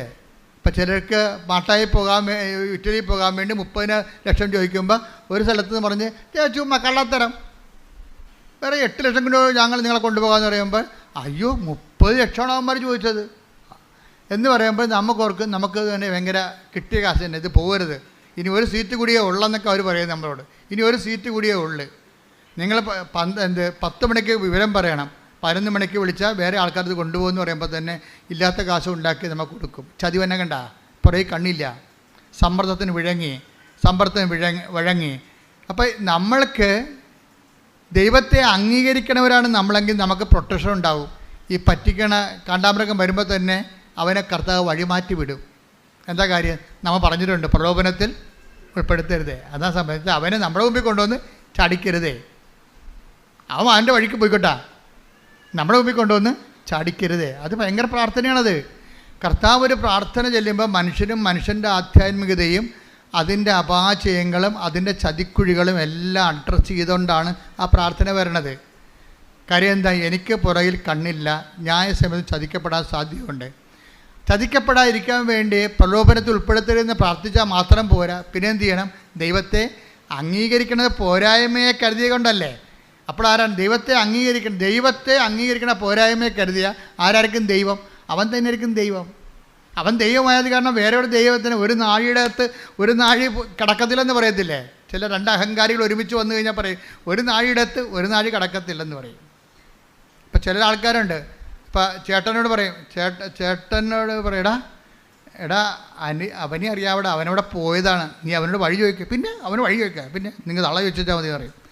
അനിയനോട് വഴി ചോദിക്കാൻ പറയണേ, ഗോവയിൽ പോകാൻ വേണ്ടി ഇൻ്റർവ്യൂവിന് വേണ്ടി ചേട്ടനോട് പറയണം അമ്മ, എടാ അവനെ അറിയാവിടെ, ഇവന്മാർ തമ്മിൽ മിണ്ടാതല്ല, അതുകൊണ്ട് അവനെ അറിയാവിടെ, അവനോട് ചോദിക്കടാ എന്ന് പറയും. അപ്പം ഞാൻ ചേട്ടനല്ലേ, ഞാനിങ്ങനെ അനിയനോട് ചോദിക്കണേ എന്ന് പറഞ്ഞ് ചില കാണ്ടാമൃഗങ്ങൾ അങ്ങനെ ഉണ്ട്. കൊമ്പില്ലാത്ത കാണ്ടാമൃഗങ്ങളുടെ എണ്ണം സമൂഹത്തിൽ കൂടുതലാണേ. ചോദിക്കുന്നത് ഒരു നാഴിയുടെ അകത്ത് വേറെ നാഴി കടക്കത്തില്ല. 2 അഹങ്കാരികളാണ്.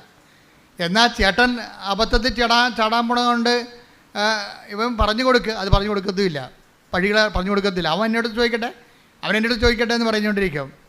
ഈ 2 കൾപ്രിറ്റുകളാണ്, 2 തെറ്റുകാരാണ്. അനിയൻ പറയും എനിക്കറിയാമല്ലോ വഴിയെന്ന് അവനെ അറിയാമല്ലോ, അവൻ എൻ്റെ അടുത്ത് ചോദിക്കട്ടെ. ഇനി ഇവൻ അങ്ങോട്ട് പറഞ്ഞു കൊടുത്താൽ നിന്നെ ഒരിക്കലും വിളിച്ചാന്ന് ചോദിക്കും. ഈ ആൾക്കാർക്ക് ഉടമ്പടി ജീവിക്കാൻ പറ്റത്തില്ല. അഹങ്കാരികളാണ്, 2 അഹങ്കാരികളാണ്. നമ്മുടെ വിഷയമെന്ന് പറയുന്നത് പെരുമാറ്റമാണ്, ഉടമ്പടിയും പെരുമാറ്റവും. പിടിയിട്ടില്ലേ? 2 അഹങ്കാരികളാണ്. ഈ അഹങ്കാരികൾക്ക് ഒരിക്കലും ഉടമ്പടി വിജയിക്കത്തില്ല. കാര്യം എന്താണ്? അഹം ബ്രഹ്മാസ്മിയാണ് അവർ തന്നെയാണ് ദൈവം. വേറെ ഒരു ദൈവത്തെ അംഗീകരിക്കത്തില്ല, അവരംഗീകരിക്കത്തില്ല. അതുകൊണ്ട് നിങ്ങൾ ഉടമ്പടി എടുത്തിട്ടുള്ള ആൾക്കാരെ, ഞാൻ അഹം ബ്രഹ്മാസ്മി എന്നൊക്കെ പറഞ്ഞാൽ ചുമ്മാ പറഞ്ഞ കേട്ടോ, നിങ്ങൾക്ക് മനസ്സിലാക്കാൻ വേണ്ടി പറഞ്ഞതാണ്, ഞാൻ ആരും ആക്ഷേപിച്ചൊന്നുമല്ല. പക്ഷേ എൻ്റെ പ്രശ്നം വെച്ച് കഴിഞ്ഞാൽ മനുഷ്യൻ്റെ അടിസ്ഥാനമായിട്ടുള്ള ഒരു ചിന്തയാണ് ഞാനാണ് ദൈവം. അത് എല്ലാവർക്കും ഉണ്ട്. ഈ വിഷയത്തിൽ എക്സ്പീരിയൻസ്ഡ് ആണ് നിങ്ങളെങ്കിൽ ഈ വിഷയത്തിൽ നിങ്ങളായിരിക്കും ദൈവം. ഞാനാണ് ദൈവം എന്ന് എല്ലാവരും പറയുവേ. നിങ്ങളീ വിഷയത്തിൽ എക്സ്പീരിയൻസാണ്. അപ്പോൾ എക്സ്പീരിയൻസ് ആകുമ്പോൾ നിങ്ങൾ എങ്ങനെയാണ് കാനഡയിൽ പോയി ജീവിക്കണത്, എങ്ങനെയാണ് തണുപ്പ് കാലത്ത് കാനഡ ജീവിക്കണത്, അതിൻ്റെ കാര്യം നിങ്ങൾക്കറിയാം. പക്ഷേ അനിയത്തിയാണ്, നാത്തൂനാണ് പോകാൻ പോണത്, അറിഞ്ഞു കൊടുക്കത്തില്ല. എന്താണ്? അവൾ വന്ന് എൻ്റെ അടുത്ത് ചോദിക്കട്ടെ. കാര്യം അതിൻ്റെ ദൈവം ഞാനാണ്. മനസ്സിലായി? അതിൻ്റെ ദൈവം ഇതെല്ലാ അണ്ണന്മാരുടെയും കയ്യിലുണ്ട്. ദൈവത്തെ ഓരോരോ കാര്യങ്ങൾക്കാണ് നമ്മൾ ദൈവം. നമ്മുടെ എക്സ്പീരിയൻസ് ആയിട്ടുള്ള കാര്യങ്ങൾക്ക് നമ്മൾ ദൈവങ്ങളാണ്. പറഞ്ഞതൊക്കെ മനസ്സിലാകുന്നുണ്ടല്ലോ അല്ലേ? നമ്മൾക്ക് എക്സ്പീരിയൻസ് ആയിട്ടുള്ള കാര്യങ്ങൾക്ക് നമ്മൾ ശരിക്കും പറഞ്ഞാൽ എന്താണ്? അവർ അബദ്ധത്തിൽ ചാടാൻ പോകുമ്പോൾ എളിമയോടെ ചെന്ന് അങ്ങോട്ട് പറഞ്ഞു കൊടുക്കണം, ചേട്ടാ അത് ശരിയല്ല, അങ്ങനെ പോയാൽ ശരിയാകത്തില്ല. അപ്പോൾ ഉടനെ അവൾ അഹങ്കാരിയാണെങ്കിൽ പറയും, ഇതൊക്കെ ഒന്നും പറയേണ്ട ആവശ്യം, ഇതൊക്കെ എനിക്കറിയാമെന്ന് പറയും. എല്ലാവരും അങ്ങനെയല്ലേ പറയണേ വീട്ടിലേ? അങ്ങനെ 2 പ്രാവശ്യം അനിയത്തിമാർ പറഞ്ഞു കഴിയുമ്പോൾ അപ്പം ചേട്ടത്തിമാരെ സഹായിക്കാൻ പോകത്തില്ല. എന്താ കാര്യം? അവളുടെ കയ്യിരിക്കുന്ന അഹങ്കാരമാണെന്നറിയാം. അപ്പോൾ ഈ രണ്ടും കണക്കാണ്. ഇത് രണ്ടുപേരും ഉടമ്പടി എടുത്തു കഴിയുമ്പോൾ ഇത് വർക്കൗട്ട് ചെയ്യത്തില്ല. കാര്യം എന്താണ്? അവർ തന്നെയാണ് ദൈവം. അതുകൊണ്ട് ദൈവത്തെ അംഗീകരിക്കുക. നമ്മുടെ ജീവിതത്തിൽ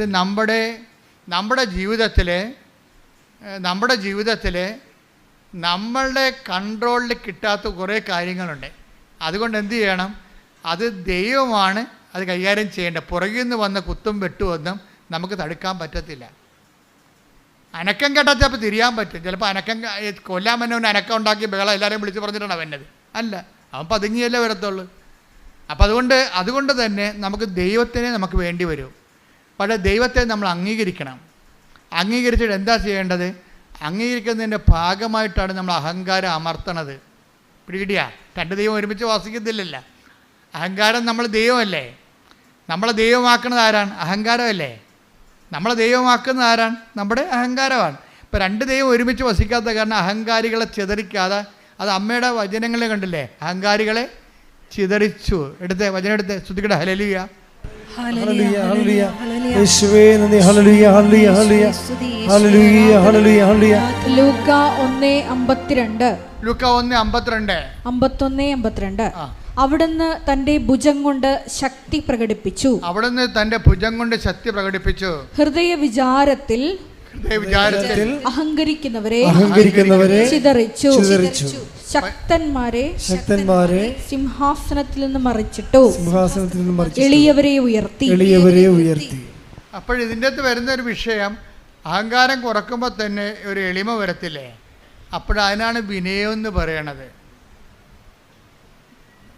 ചില ആൾക്കാർക്ക് ഭയങ്കര വിനയമായിട്ട് നമുക്ക് നിവൃത്തിയില്ലാത്ത കാര്യം സാധിച്ചെടുക്കാൻ വേണ്ടി ചില ആൾക്കാർ വിനയം അഭിനയിക്കും. അവർക്ക് വിനയം അവർക്ക് വിനയമില്ല. ചുമ്മാ ഈ കാര്യം കാണാൻ വേണ്ടി തൽക്കാലം കാണിക്കുന്ന ഒരു അഭ്യാസമാണെന്ന് നമുക്കറിയാമെങ്കിലും ആ അഭിനയമല്ല. അതായത് ഈ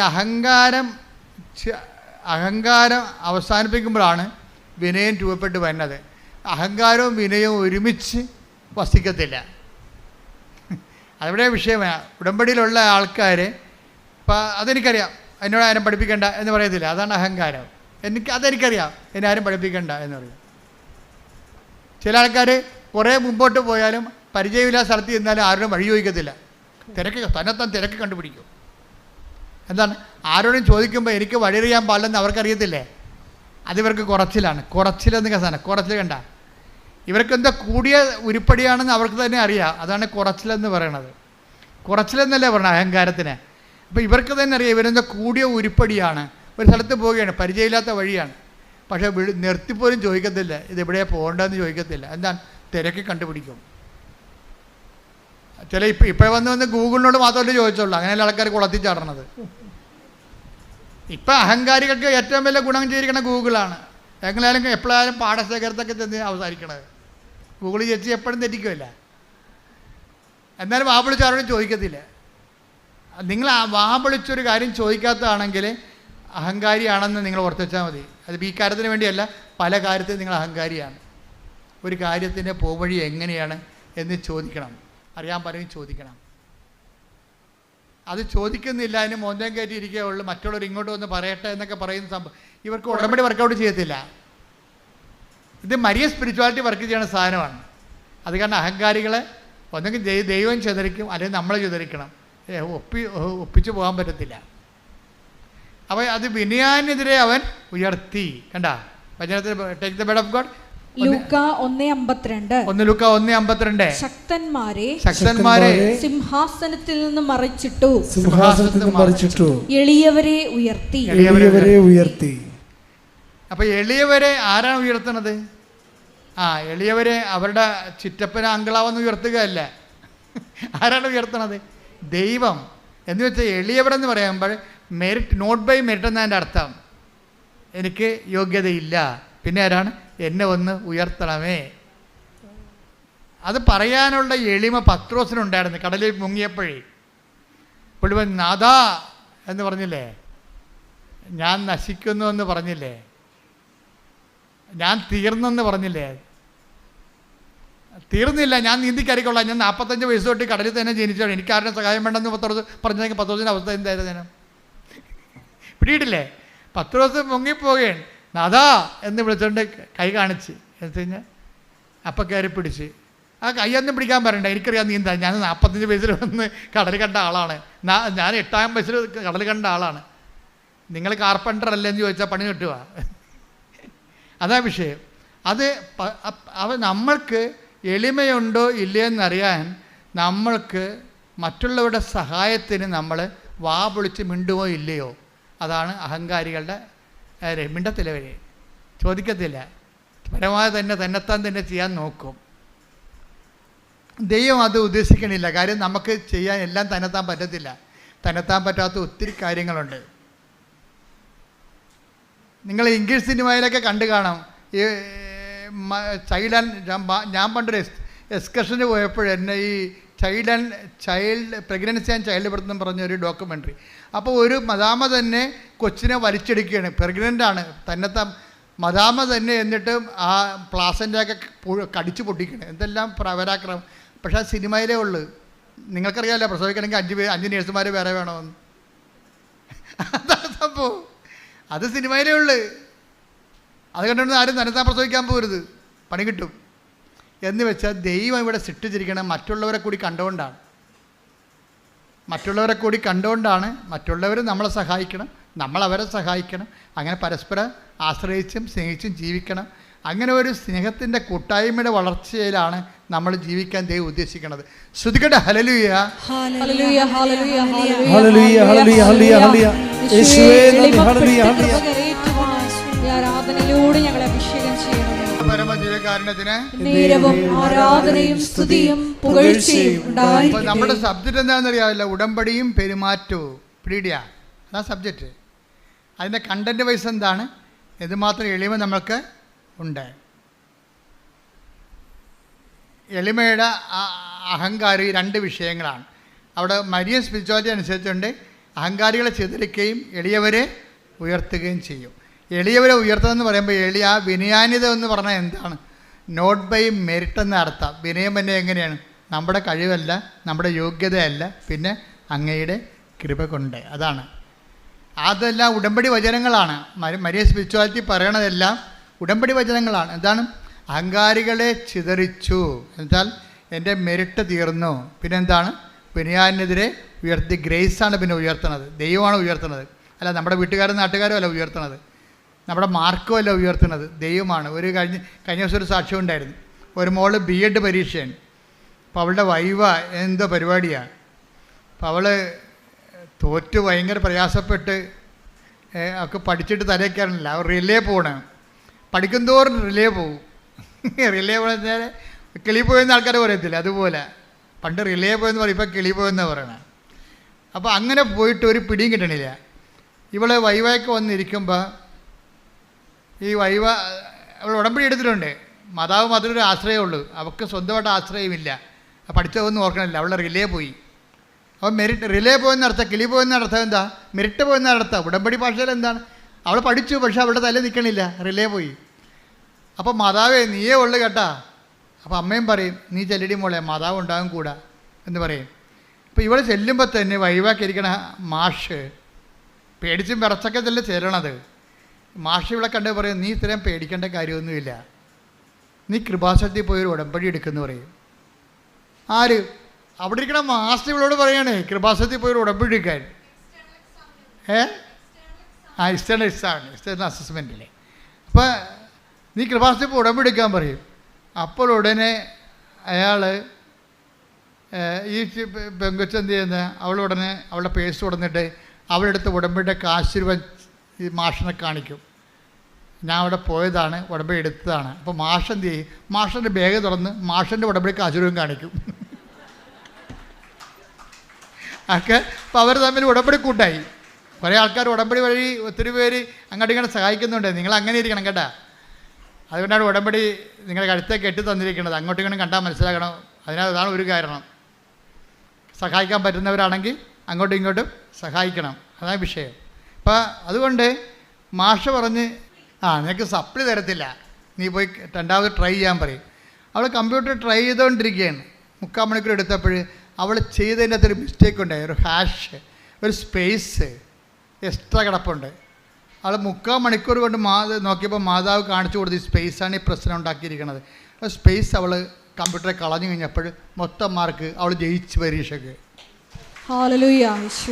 അപ്പോൾ അമ്മ സഹായിക്കുന്ന രീതി കണ്ട. ഏത് പരീക്ഷ ഹോളിലായാലും അമ്മയുടെ ആളെ വെച്ചിട്ട് നിന്നെ ഗൈഡ് ചെയ്യും. അപ്പോൾ നിനക്ക് പുറകെ കണ്ണില്ലെങ്കിലും അമ്മയുടെ കണ്ണവിടെ വർക്ക് ചെയ്യുന്നുണ്ട്, നിന്റെ കൂടെ സഞ്ചരിക്കുന്നുണ്ട്. ഏത് പരീക്ഷാ ഹോളിലും പ്രാർത്ഥിക്കുക, കർത്താവായ ദൈവമേ, ഈ ദൈവസ്നേഹത്തിന്റെ സ്വർഗീയ കൂട്ടായ്മയിലെ അതിന്റെ ഭാഗമാകാൻ കഴിയുന്നത് ദൈവകൃപയായി ഞാൻ തിരിച്ചറിഞ്ഞുകൊണ്ട് ഞാൻ അങ്ങയുടെ കാരുണ്യത്തെ മഹത്വപ്പെടുത്തുന്നു. ഈ അരൂപിയിൽ നിലനിൽക്കുവാൻ പ്രത്യേക അഭിഷേകം നൽകണമേ. ഹല്ലേലൂയ, ഹല്ലേലൂയ, ഹല്ലേലൂയ, ഹല്ലേലൂയ. യേശുവേ നന്ദി. ഹല്ലേലൂയ, ഹല്ലേലൂയ, ഹല്ലേലൂയ, ഹല്ലേലൂയ, ഹല്ലേലൂയ, ഹല്ലേലൂയ. കൃപയാലേ കൃപയാലേ കൃപയാലേ അനുദിനവും കൃപയാലേ കൃപയാലേ കൃപയാലേ അനുദിനവും നേരവും ആരാധനയും സ്തുതിയും പുകഴ്ചയും ഉണ്ടായിരിക്കട്ടെ. നമ്മുടെ വിഷയം ഉടമ്പടിയും പെരുമാറ്റവും, അതാണ് ഒരു സബ്ജക്റ്റ്. അതിലൂടെയാണ് അങ്ങനെ വരുമ്പോൾ ദൈവം ഏത് സമയത്ത് വേണമെങ്കിലും നമുക്ക് ദൈവത്തിന് നമ്മുടെ മെരിട്ട് പോകുന്ന എല്ലാ ഇടങ്ങളിലും ഗ്രേസ് വർക്ക് ചെയ്യുന്ന രീതി അതാണ്. ഇപ്പോൾ ഇവർക്ക് ഗ്രേസ് വർക്ക് ചെയ്ത് കണ്ടില്ലേ? ഇതുപോലെ തന്നെയാണ് നമ്മുടെ സുനിലിൻ്റെയും ബീനയുടെയും കഥ പറഞ്ഞില്ലേ? ഇപ്പോൾ സുനിലും എന്താ വീണ്ടും കിടപ്പായി, പുള്ളി സാക്ഷ്യം പറഞ്ഞില്ല, ദൈവത്തിൻ്റെ പ്രൊട്ടക്ഷൻ പോയി, സംരക്ഷണം പോയി. സാക്ഷ്യം പറഞ്ഞാൽ എന്ത് പറ്റും? സംരക്ഷണം പോകും. അപ്പോൾ പുള്ളി വീണ്ടും തലച്ചോറ് ശോഷിച്ച് വീണ്ടും കിടപ്പായി. പിന്നെ അടുത്ത പരിപാടി എന്താണ്? 42 വയസ്സ് 52 വയസ്സാകുമ്പോൾ മരിക്കും. അതാണ് കണക്ക്. 5 പേര് അങ്ങനെ 5 പേരെ ഒരു വീട്ടിൽ മരിച്ചിരിക്കുന്ന സെയിം രോഗമാണ്. ഇപ്പോൾ 2 പേര് കിടപ്പുണ്ട് മരിക്കാൻ വേറെ. ഈ സുനിൻ്റെ വീട്ടിൽ 2 പേര് കിടപ്പുണ്ട്, വേറെ കിടപ്പുണ്ട്. ഇയാളെ 3ാമത്തെ ആളാണ് ആ കുടുംബത്തിൽ ഇപ്പം കിടക്കണത്. ഇയാളെ എഴുന്നേറ്റിട്ട് പിന്നെയും കിടക്കുകയും. ഇത് ഒരുമാതിരി സംഭവമല്ല ശരിക്കും പറഞ്ഞാൽ അത്ഭുതമായ ഒരു സംഭവമാണ്. അപ്പോൾ ആദ്യം ഇവർക്ക് അനുഭവം കിട്ടിയല്ല. എന്താ കാര്യം? പണ്ടിതുപോലെ കിടന്നു പോയിട്ട് കൃപാസനം അമ്മ രക്ഷപ്പെടുത്തിയതല്ലേ. പക്ഷേ ഇവരെന്ത് ചെയ്ത്? സാക്ഷ്യം പറഞ്ഞില്ല. അത് കാരണം സംഭവം തിരിച്ചു വന്നു. അപ്പോൾ ബീനയ്ക്ക് കാര്യം മനസ്സിലായി. ബീന വന്നിട്ട് വീണ്ടും ഉടമ്പടി എടുത്തിട്ട് കൊണ്ടുപോയി ഭർത്താവ് കിടപ്പാണല്ലോ, ഭർത്താവിൻ്റെ കാലിലെ വെള്ളയിലെ നിറകയിലുമൊക്കെ ഉടമ്പടി തൈലം വിശ്വാസ പ്രമാണം ചൊല്ലി പുരട്ടി ഒരു ദിവസം കഴിഞ്ഞപ്പോൾ ബീന നോക്കി നിൽക്കുമ്പോൾ ഭർത്താവിൻ്റെ മുറിയിൽ നിന്ന് ഒരു നീല വെളിച്ചം ഇങ്ങനെ ഉരുണ്ട് വന്ന് ഫ്രണ്ടിലെ വാതിലെ കൂടി പുറത്തേക്ക് പോണ്. അപ്പോൾ ഇവൾ പൊളിച്ച് ഇതെന്ത് പരിപാടിയെന്ന്. ഇവൾ ഓടി മുറിയിലോട്ട് വന്നപ്പോൾ ഉണ്ട് ഭർത്താവ് നടന്നു തന്നെ.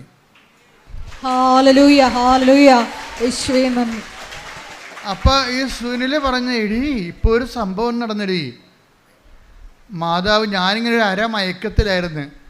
അപ്പം മാതാവ് വന്നിട്ട് എൻ്റെ 2 വെള്ളയും കൂടി കൂട്ടി കാലയിൽ ഒറ്റ അടി വെച്ച് തന്നെന്ന് പറഞ്ഞു. എന്നിട്ട് അമ്മ പോയെന്ന് പറഞ്ഞു. അതോടുകൂടി എൻ്റെ അസുഖം മാറിയെന്ന് പറഞ്ഞു. അപ്പോൾ സുനിലിന് മനസ്സിലായി അമ്മ ഭാര്യയും ഭർത്താവും കൂടി വന്ന് മെനയെന്ന് സാക്ഷ്യം പറഞ്ഞിട്ടുണ്ട്. സാക്ഷ്യം എന്ന് പറഞ്ഞാൽ എന്താ? ശരിക്കും പറഞ്ഞാൽ ദൈവത്തിൻ്റെ മഹത്വം, ദൈവത്തിന് കൊടുക്കാനുള്ള മഹത്വം നമ്മൾ ദൈവത്തിന് കൊടുക്കണം, അല്ലെ കടക്കാരാകും. പക്ഷേ ദൈവം ക്ഷമിക്കുമെന്ന് ഉറപ്പായില്ലേ ഇപ്പം? അല്ലേ? നമ്മളാരും നശിച്ച് കാണാൻ ദൈവം ആഗ്രഹിക്കുന്നില്ല. സത്യമാർഗം സ്വീകരിക്കാൻ എന്ന് മാത്രമേ ഉള്ളൂ. നമ്മളാരും നശിച്ചരുതെന്നും, take the word of God, ആരും നശിച്ചു പോകരുതെന്നും ശ്രദ്ധിക്കട്ടെ. ഹല്ലേലൂയ, ഹല്ലേലൂയ, ഹല്ലേലൂയ, ഹല്ലേലൂയ. യേശുവേ. 2 പത്രോസ് 3:9 കാലവിളംബത്തെക്കുറിച്ച് ചിലർ വിചാരിക്കുന്നത് പോലെ കർത്താവ് തന്റെ വാഗ്ദാനങ്ങൾ പാലിക്കുന്നതിൽ താമസം വരുത്തുന്നില്ല. ആരും നശിച്ചു പോകാതെ എല്ലാവരും അനുദപിക്കണമെന്ന് അവിടുന്ന് ആഗ്രഹിക്കുന്നത് കൊണ്ട് നിങ്ങളോട് ദീർഘക്ഷമ കാണിക്കുന്നുവെന്നേ ഉള്ളൂ. അതായത് ദൈവത്തിൻ്റെ ഒരു പ്രഖ്യാപിത നിലപാട് എന്താണ്? നമ്മളെ ശിക്ഷിക്കണമെന്നുള്ളതല്ല, പിന്നെന്താണ്? നമ്മളാരും നശിച്ചു പോകരുതെന്നാണ്. അപ്പം അതുകൊണ്ട് നമുക്ക് തിരിച്ചു വരാനുള്ള സമയങ്ങളുണ്ട് ശരിക്കും. അതുകൊണ്ട് ദീർഘക്ഷമ നമ്മൾ കാണിക്കണം ദൈവം നമ്മളോട്.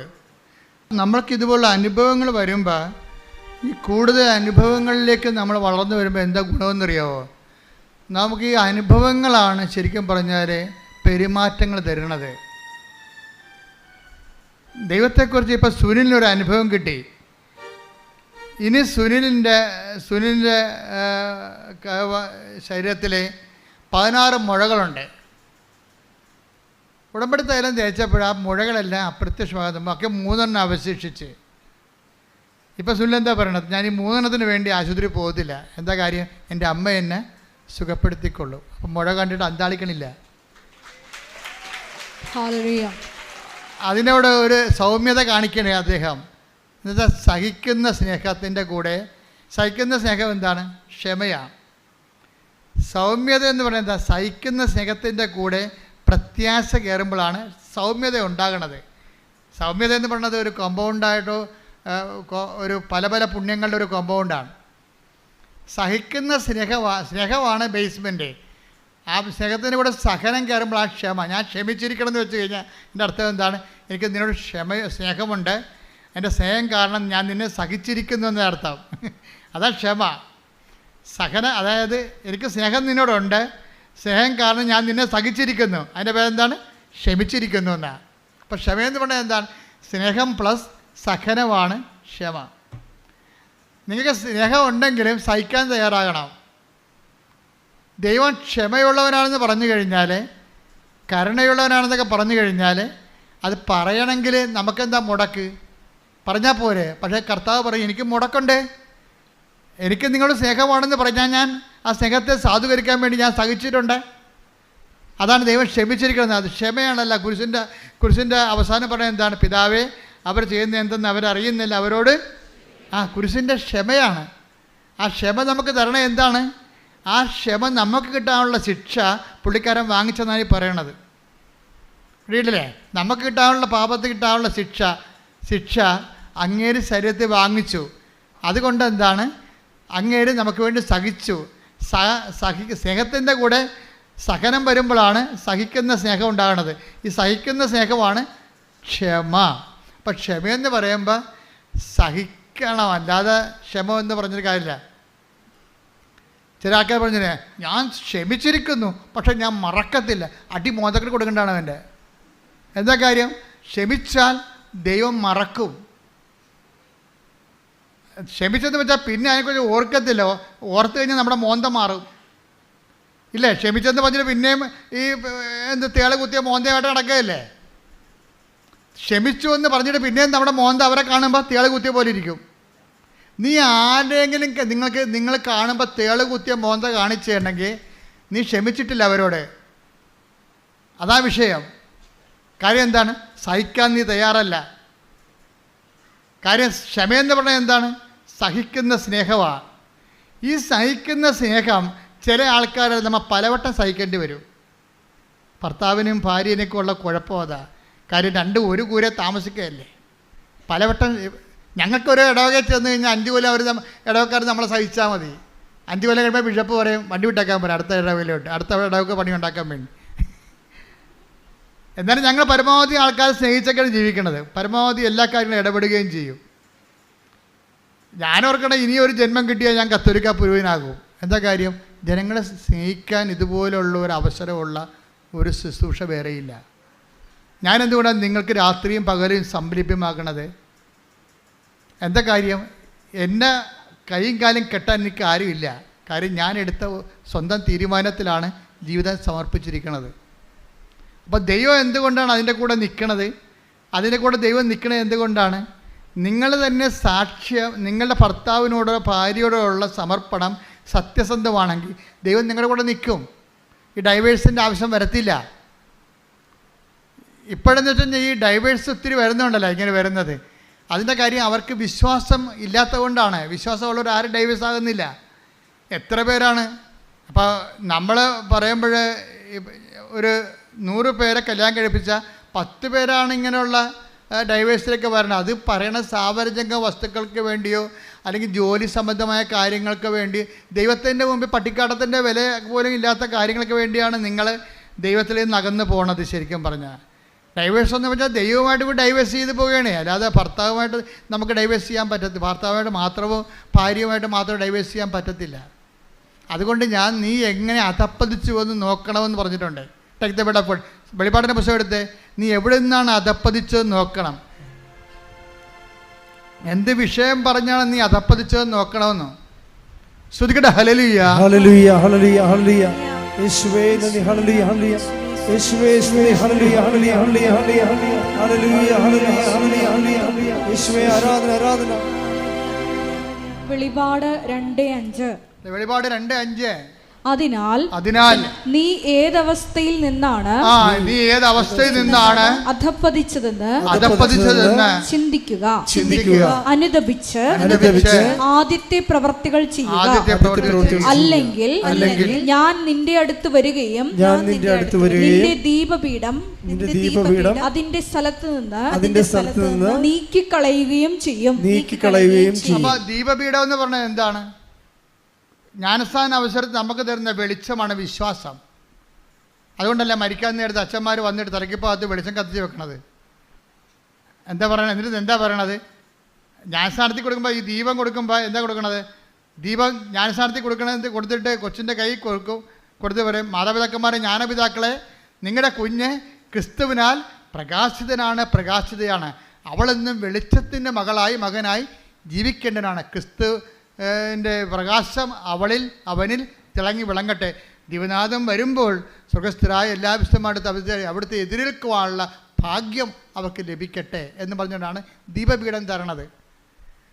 ദീപപീഠം തരികണേ, വെളിച്ചം വിശ്വാസം തരികണേ. നീ വിശ്വാസത്തിനെതിരെ പ്രവർത്തിച്ചാൽ ഞാൻ വന്നിട്ട് ആദ്യം വിശ്വാസം എടുത്ത് മാറ്റുമെന്ന്. കാര്യം എന്താണ്? നിനക്ക് വിശ്വാസം തന്നിട്ട് കാര്യമില്ല. അതിന് കർത്താവ് പറയണം, ന്യായം എന്ന് പറയണത് പന്നികളുടെ മുമ്പിൽ നിങ്ങളുടെ രത്നങ്ങൾ വിതറരുത്. Take the bed of God. ശ്രുതിക്കട്ടെ. ഹല്ലേലൂയ, ഹല്ലേലൂയ, ഹല്ലേലൂയ, ഹല്ലേലൂയ, ഹല്ലേലൂയ. യേശുവേ നന്ദി. ഹല്ലേലൂയ, ഹല്ലേലൂയ, ഹല്ലേലൂയ, ഹല്ലേലൂയ, ഹല്ലേലൂയ, ഹല്ലേലൂയ. മത്തായി 7:6. മത്തായി 7:6. വിശുദ്ധമായത് നായ്ക്കൾക്ക് കൊടുക്കരുത്. നിങ്ങളുടെ മുത്തുകൾ പന്നികൾക്ക് ഇട്ടുകൊടുക്കരുത്. അവ അത് ചവിട്ടി നശിപ്പിക്കുകയും തിരിഞ്ഞ് നിങ്ങളെ ആക്രമിക്കുകയും ചെയ്തേക്കാം. എങ്ങനെയുണ്ട് പരിപാടി? ഇതെല്ലാം കർത്താവ് മുൻകൂട്ടി കണ്ടിട്ടുണ്ട്. ഒന്നിനു വായിച്ചത് വിശുദ്ധമായത് നായ്ക്കൾക്ക് കൊടുക്കരുത്. ജ്ഞാനസ്ഥമായാലും വിശുദ്ധ വിവാഹമായാലും ഇതാരാണ്? നായ്ക്കൾക്ക് കൊടുക്കരുത്. കൊടുത്തുള്ള അവസ്ഥ എന്താ? അതിൻ്റെ എന്ത് ചെയ്യുന്ന പറഞ്ഞാൽ അത് ചവിട്ടി മെതിക്കും. കാര്യം അമ്മ പറയണത്, അമ്മായിമ്മ പറഞ്ഞാൽ കേട്ടിട്ട് കൂദാശയെ ചവിട്ടി മെതിക്കും. അതാ വിഷയം. ചിലപ്പോൾ കാശിൻ്റെ പ്രശ്നമാകാം, ചിലപ്പോൾ ജോലി പ്രശ്നമാകാം. അപ്പോൾ ചില ആൾക്കാർ കല്യാണം കഴിക്കുന്നത് വിശുദ്ധമായി ഒന്നിച്ച് ജീവിക്കാനല്ല, അമേരിക്ക PR കിട്ടാനാണ്. അതിൽ ദൈവം കഴിച്ച് ട്രംപ് വന്നിട്ടുണ്ട്, എല്ലാത്തിനും പണിയായിട്ടുണ്ട്. അത് ഞാൻ ഗുണമായിട്ട് പറയുകയല്ല, പക്ഷേ ആൾക്കാരെല്ലാം പിരിഞ്ഞു നിൽക്കുന്നതിൻ്റെ പിന്നിലുള്ള എല്ലാം. ഇപ്പോൾ ഇന്നലെ ഒരു കേസുണ്ടായി ഇവിടെ. അവർക്ക് ഇറ്റലി പോകണം. ഇറ്റലി പോകുമ്പോൾ ഒരു സ്പോർട്സ് താരമാണ്, അടിപൊളി സാക്ഷ്യം, നിന്ന് കത്തി പറയും. അവിടെ പേര് ജിൻസി എന്നാണ്. ജിൻസിയുടെ സാക്ഷ്യം ഇതാണ്. ജിൻസിയുടെ ഭർത്താവ് മസ്കറ്റിൽ എവിടെയാണ്, ഭാര്യ ഇറ്റലിയിൽ. അപ്പോൾ ഇറ്റലി പോകണം അവൾക്ക്. ഇറ്റലി പോകേണ്ടി വന്നപ്പോൾ ഇറ്റലിക്കാരും യൂറോപ്പിലൊക്കെ നിയമമുണ്ട്. എന്താ കാര്യം? നിങ്ങളുടെ മാരിറ്റൽ സ്റ്റാറ്റസ് കാണിക്കണം.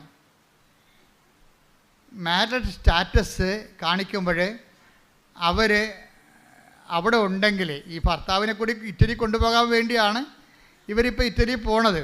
പക്ഷേ അങ്ങനെ ഒരാളെ കൊണ്ടുവരാൻ സാധ്യത ഉണ്ടെങ്കിൽ അവർ വിസ തരത്തില്ല. അപ്പോൾ ഏജൻസി പറഞ്ഞത് എന്താണെന്ന് അറിയാമോ? ഏജൻസി പറഞ്ഞത് നിങ്ങൾ ഡൈവേഴ്സ് ആണെന്നൊരു രേഖ ഉണ്ടാക്കാൻ പറഞ്ഞു. അപ്പം കുറേ പേപ്പട്ടികൾ, ഞാൻ പറഞ്ഞില്ലേ നിങ്ങളുടെ മുത്തുകൾ പന്നികളുടെ മുമ്പിൽ വിതറെന്ന് കർത്താവ് പറഞ്ഞില്ലേ. അപ്പോൾ നിങ്ങളോർക്കും ജോസഫച്ച എന്തിനാണ് ഇങ്ങനെയൊക്കെ മോശം വാക്ക് ഉപയോഗിക്കണത്? ജോസഫച്ച ഉപയോഗിച്ച അങ്ങനെ ഉപയോഗിച്ച കാര്യമാണ്.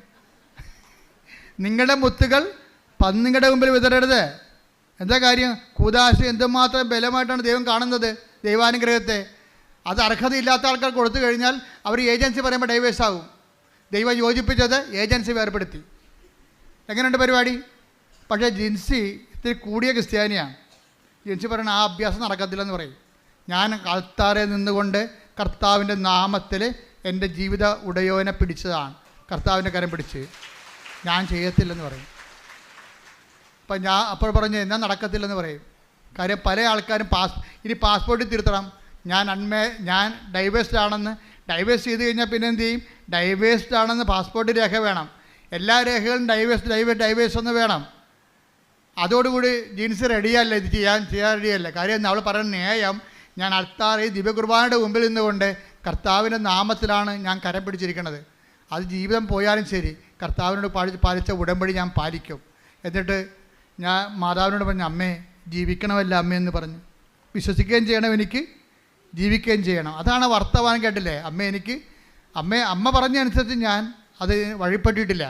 ആ പ്രലോഭനത്തിൽ ഞാൻ വീണില്ല. പക്ഷേ എനിക്ക് ജീവിക്കണ്ടേ, എൻ്റെ ഭർത്താവിന് ജീവിക്കണ്ടേ, ഞാനും മക്കളും ഒരുമിച്ച് ജീവിക്കണ്ടേ, കുഞ്ഞുങ്ങളെ പഠിക്കണ്ടേ, വിശ്വാസത്തിൽ കുഞ്ഞുങ്ങൾ ഞങ്ങളുടെ കൂടെ ഉണ്ടായാലല്ലേ അവരെ വിശ്വാസം വളർത്താൻ പറ്റത്തുള്ളൂ എന്നും പറഞ്ഞുകൊണ്ട് ഇവളിങ്ങനെ ചുമ്മാ മൊബൈൽ തോണ്ടിക്കൊണ്ടിരിക്കുന്ന സമയത്ത് പെട്ടെന്ന് ജർമ്മനിയിൽ ഒരു കോൾ ഫോർ കണ്ടപ്പോൾ ഇവളുടെ ബയോഡേറ്റ അടിച്ചു കൊടുത്ത് ഉടനെ ജർമ്മനിക്കാർ ഇവരെ വിളിച്ച് 10 മിനിറ്റിനുള്ളിൽ ഓൺലൈൻ ഇൻ്റർവ്യൂ നടന്ന് യുവർ അപ്പോയിൻറ്റഡ് എന്ന്. അപ്പോൾ ദൈവത്തിൻ്റെ രീതി കണ്ടാൽ ദൈവം നമ്മുടെ കൂടെ നിൽക്കും. ഭർത്താവും ഭാര്യയും ജർമ്മനിക്ക് പോവുകയാണ് മക്കളെയും കൊണ്ട്. അതെന്താ കാര്യം? അവൾക്ക് അഭിമാനിക്കാൻ ജീവിതകാലം മുഴുവൻ അവളുടെ പേര് ഈ അൾത്താരെ പറയേണ്ടി വന്നത് അവളുടെ വിശ്വാസ സാക്ഷ്യമാണ്. ഇതാണ് സാക്ഷ്യം എന്ന് പറയണത്. സാക്ഷ്യം എന്ന് പറഞ്ഞാൽ വിശ്വാസം എന്തിനുള്ളതാണ്? സാക്ഷ്യമായി ജീവിക്കാനുള്ളതാണ്. പ്രാർത്ഥിക്കുക, കർത്താവേ എൻ്റെ വിശ്വാസത്തില് സാക്ഷ്യമായി ജീവിക്കുവാൻ എന്നെ സഹായിക്കണമേ.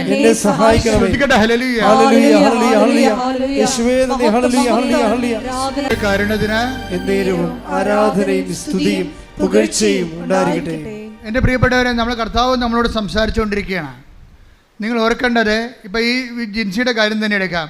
ജിൻസി എന്തുകൊണ്ടാണ് ഡൈവേഴ്സ് ചെയ്യണം, രേഖ ഉണ്ടാക്കണമെന്ന് പറഞ്ഞപ്പോൾ രേഖ ഉണ്ടാക്കാതെ എന്നിട്ട് കർത്താവിനോട് അവളോട് സംസാരിച്ചു. അമ്മ പറഞ്ഞ വചനമനുസരിച്ച് അവൻ പറഞ്ഞ പോലെ ഞാൻ ചെയ്തിട്ടുണ്ട്, ഉടമ്പടിയിലാണ് ഞാൻ. പക്ഷേ എൻ്റെ കുഞ്ഞുങ്ങൾക്ക് ജീവിക്കണ്ടേ, അവരെ വിശ്വാസം പഠിപ്പിക്കണ്ടേ. അപ്പം അതും ദൈവത്തിന് മനസ്സിലാകും. അതാണ് സെക്കൻഡുകൾക്കുള്ള മറുപടിയാണ്. എന്നിട്ട് ജിൻസി എന്തുകൊണ്ടാണ് പതറാതിരുന്നത്? ഇത്രയും വലിയ ക്ഷോഭം, നിങ്ങൾ പിരിഞ്ഞ് രേഖ ഉണ്ടാക്കണമെന്ന് പറഞ്ഞപ്പോൾ എന്തുകൊണ്ടാണ് ഇവൾ അതിനെ സൗമ്യമായി നേരിട്ടത്? അതിൻ്റെ കാര്യമായിട്ട് മുൻകാല അനുഭവങ്ങൾ നമുക്ക് ദൈവം മുൻകാല അനുഭവങ്ങൾ തരുന്നത് ഈ വർത്തമാന കാലത്ത് നിങ്ങൾക്ക് വിശ്വാസത്തിൽ ഒരു പരീക്ഷണം ഉണ്ടാകുമ്പോൾ അതിനെ പ്രതിരോധിക്കാൻ വേണ്ടിയാണ് മുൻകാല അനുഭവങ്ങൾ. അതായത് എപ്പോഴും നിങ്ങൾ ചെയ്യണം, എന്തെങ്കിലും ഒരു പ്രശ്നം ഉണ്ടാകുമ്പോൾ കർത്താവ് ചോദിക്കും, നിങ്ങൾ എന്തിനാണ് അപ്പം ഇല്ലാത്തതിനെക്കുറിച്ച് ഉത്കണ്ഠപ്പെടുന്നത്? അഞ്ചപ്പം കൊണ്ട് 5000 പേര് തീറ്റിപ്പോറ്റിയപ്പോൾ എത്ര കൂട്ടാൻ നിറയെ നിങ്ങൾ ശേഖരിച്ചു. കണ്ട, പഴയ കാലം കിടക്കാൻ പറഞ്ഞിരിക്കുകയാണ്. ശ്രുതിക്കട്ടെ, ഹല്ലേലൂയ. Take the bed of God. ശ്രുതിക്കട്ടെ, ഹല്ലേലൂയ. ഹല്ലേലൂയ, ഹല്ലേലൂയ, ഹല്ലേലൂയ, ഹല്ലേലൂയ. യേശുവേ നന്ദി, യേശുവേ സ്തുതി. ഹല്ലേലൂയ, ഹല്ലേലൂയ, ഹല്ലേലൂയ, ഹല്ലേലൂയ, ഹല്ലേലൂയ. മർക്കോസ് 8:17. ഇത് മനസ്സിലാക്കിയ യേശു അവരോട് പറഞ്ഞു. ഇത് മനസ്സിലാക്കിയ യേശു അവരോട് പറഞ്ഞു, നിങ്ങൾ അപ്പമില്ലാത്തതിനെ കുറിച്ച് എന്തിന് തർക്കിക്കുന്നു? നിങ്ങൾ അപ്പമില്ലാത്തതിനെ കുറിച്ച് എന്തിന് തർക്കിക്കുന്നു? ജോലി ഇല്ലാത്തതിനെ കുറിച്ച് അങ്ങോട്ടും ഇങ്ങോട്ടും എന്തിനാ തർക്കിക്കണത്? അല്ലേ? അപ്പം ഇങ്ങനെ ഓരോ വിഷയം ഇല്ലാത്തതിനെ കുറിച്ച് എന്തിന് തർക്കിക്കുന്നു? ആ പറ. ഇനിയും നിങ്ങൾ മനസ്സിലാക്കുകയും ഗ്രഹിക്കുകയും ചെയ്യുന്നില്ലേ? നിങ്ങളുടെ ഹൃദയങ്ങൾ മന്ദീഭവിച്ചിരിക്കുന്നുവോ? കണ്ണുണ്ടായിട്ടും നിങ്ങൾ കാണുന്നില്ലേ? ചെവിയുണ്ടായിട്ടും നിങ്ങൾ കേൾക്കുന്നില്ലേ? നിങ്ങൾ ഓർമ്മിക്കുന്നില്ലേ? അഞ്ചപ്പം ഞാൻ 5000 പേർക്കായി ഭാഗിച്ചപ്പോൾ ശേഷിച്ച കഷണങ്ങൾ നിങ്ങൾ എത്ര കുട്ട നിറച്ചെടുത്തു? 12 എന്ന് അവർ മറുപടി പറഞ്ഞു. 12 എന്ന് അവർ മറുപടി പറഞ്ഞു. ഏഴപ്പം 4000 പേർക്ക് വീതിച്ചപ്പോൾ മിച്ചം വന്ന കഷണങ്ങൾ നിങ്ങൾ എത്ര കുട്ട എടുത്തു? 7 എന്നവർ മറുപടി പറഞ്ഞു. അവൻ ചോദിച്ചു എന്നിട്ടും നിങ്ങൾ ഗ്രഹിക്കുന്നില്ലേ? അതായത് ഒരു വിഷയം ഉണ്ടാകുമ്പോൾ പഴയ അനുഭവങ്ങളുടെ ഫയലെടുക്കണമെന്ന് ഈശോ പറയണത്. നിങ്ങൾ ഇതിനേക്കാൾ കഴിഞ്ഞ ദിവസം ഇന്നലെ ഒരു ദിവസം ഒരു മജിസ്ട്രേറ്റ് എന്നെ വിളിച്ചു. അവർ ഡെലിവറി കഴിഞ്ഞിട്ട് എന്നെ വിളിച്ചതാണ്. വിളിച്ചു കഴിഞ്ഞപ്പോൾ കുറച്ച് വിഷമങ്ങളൊക്കെ എന്നോട് പറഞ്ഞു. അപ്പോൾ ഞാൻ പറഞ്ഞു, മകളെ, ഇതിനേക്കാൾ വലിയ പ്രയാസങ്ങളിലൂടെയാണ് നിങ്ങളുടെ കുടുംബം കടന്നു പോയത്. ഇന്ന് എത്രയോ വലിയ ഭാഗ്യം കിട്ടി. അപ്പോൾ ആ ദൈവം തന്നെ ഇപ്പോഴും ജീവിച്ചിരിക്കണം. ഇപ്പോൾ ഈ പ്രശ്നമൊക്കെ ഇപ്പോൾ പെട്ടെന്ന് തീരും. കാര്യം എന്താണ്? കഴിഞ്ഞ കാര്യങ്ങളെക്കുറിച്ച് ഓർക്കാൻ. ഉടനെ എൻ്റെ വാട്സപ്പിൽ അവരിങ്ങനെ കുറേ കർത്താവിനെ സ്തുതിച്ചുകൊണ്ട് കുറേ വചനങ്ങളുടെ പ്രാർത്ഥന കിട്ടി. എന്താ കാര്യം? ഞാൻ പറഞ്ഞ സത്യമാണ്. അവർക്ക് എന്ത് കിട്ടി? പ്രത്യാശ കിട്ടി. കഴിഞ്ഞ കാലങ്ങളിൽ അവരെ സഹായിച്ച കർത്താവ് തന്നെയാണ് ഇന്നും ജീവിച്ചിരിക്കുന്നത്. അത്രയും പ്രശ്നങ്ങൾ ഇന്നില്ല. ഇപ്പം ഇന്നുണ്ടായിരുന്ന പ്രശ്നങ്ങൾ കഴിഞ്ഞ കാലങ്ങളിൽ എന്നെ സഹായിച്ച കർത്താവ് ഇന്ന് എന്നെ സഹായിക്കും എന്നുള്ള ബോധ്യം കിട്ടി. കൈയടിക്കട്ടെ, ശ്രദ്ധിക്കട്ടെ.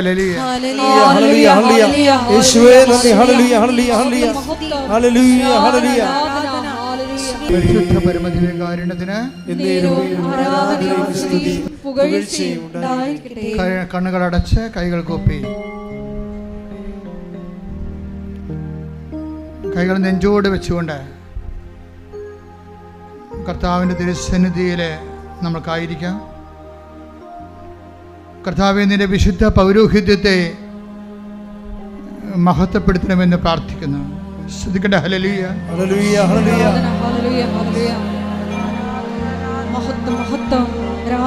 കർത്താവേ, അന്ധന് കാഴ്ച നൽകിയവനെ, കർത്താവേ, ചെകിടന് കേട് നൽകിയവനെ, കർത്താവേ, ഊമന് സംഭാഷണം നൽകിയവനെ, കർത്താവേ, മഹ്ഫൂദ് രോഗി സുഖപ്പെടുത്തിയവനെ, കർത്താവെ, മരിച്ചവനെ ഉയർപ്പിച്ചവനെ,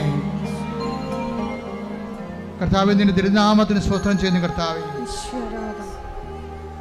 കർത്താവെ, നിന്റെ തിരുമുറിവാടുന്ന വലതുകരം, അണിപ്പിടുതാറുന്ന അത്ഭുതകരം അങ്ങയുടെ മക്കളുടെ ശിരസിൽ വെക്കണമെന്ന് പ്രാർത്ഥിക്കുന്നു. അടിപ്പിണർ പോലെ, വൈതാക്കാലം പോലെ ദൈവികമായ ശക്തി ആന്തരിക അവയവങ്ങളിലേക്ക് പ്രവേശിക്കട്ടെ. മാരക രോഗങ്ങൾ, തീരാവേദികൾ യേശു ക്രിസ്തു നാമത്തിൽ മാറിപ്പോകട്ടെ. ശ്രദ്ധിക്കട്ടെ.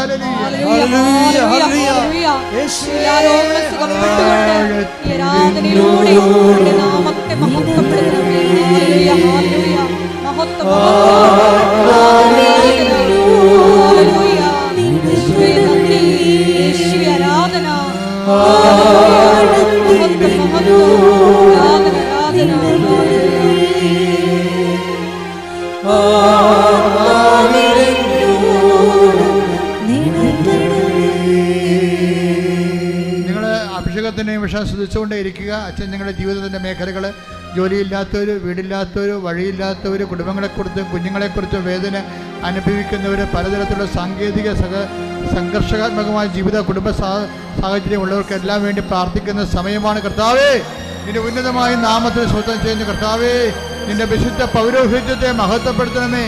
കർത്താവേ, നീ ഏത് ഭവനത്തിൽ പ്രവേശിക്കുമ്പോഴും ആ ഭവനത്തിന് സമാധാനം ആശംസിക്കുന്ന നടത്തുന്ന കർത്താവേ, ഭവനത്തെ കർത്താവേ, നിന്റെ നാമത്തിൽ ഞങ്ങൾ ഈ ഭവനങ്ങൾക്ക് സമാധാനം ആശംസിക്കുന്ന ഓൺലൈനിൽ പ്രാർത്ഥിക്കുന്നവരെ അങ്ങ് ഏറ്റെടുക്കണം. പ്രാർത്ഥിക്കുന്ന എൻ്റെ കർത്താവിന് ഉന്നതമായ നാമത്തിൽ കർത്താവേ, ഡൈവേഴ്സിൽ താമസിക്കുന്നവരെ, വിവാഹം മോചിതരായവര്, കർത്താവ് ഒരുമിച്ച് താമസിക്കാൻ ആഗ്രഹിക്കുന്നവര്, ജീവിക്കാൻ ആഗ്രഹിക്കുന്നവര്, ഒരുമിച്ച് പിരിഞ്ഞു പോയവര്, ഒരുമിച്ച് ജീവിക്കാൻ ആഗ്രഹിക്കുന്നവര്, അവരെല്ലാം സ്പർശിക്കാൻ പ്രാർത്ഥിക്കുന്ന മക്കളില്ലാത്തവര്, ഗർഭസ്ഥ ശുദ്ധികൾക്ക് ഹൃദയത്തിന് ദ്വാരവും ആന്തരിക വൈകല്യങ്ങളും ഉള്ളവര് കർത്താവെ സ്പർശിക്കണമെന്ന് പ്രാർത്ഥിക്കുന്ന ഇവിടെ കഴിയുന്നവർ കർത്താവെ അസ്ഥിപഞ്ചങ്ങളുടെ വേദന, കിഡ്നികളില് രോഗങ്ങള്, പാങ്ക്രിയാസിക് കല്ലുകള്, ആമാശയത്തിന് കട്ടിയില്ലാതിരിക്കുകയും ഇടിഞ്ഞു പോകുന്ന അവസ്ഥകള്, ഗർഭാശയത്തിന് കട്ടിയില്ലാതിരിക്കുകയും ഇടിഞ്ഞു പോകുന്ന അവസ്ഥകള്, അൾസർ രോഗങ്ങള്, എപ്പിലെപ്സി രോഗങ്ങള്, പിച്ച് രോഗങ്ങൾ, പിസ്റ്റുല രോഗങ്ങള് യേശു ക്രിസ്തുവിന്റെ നാമത്തില്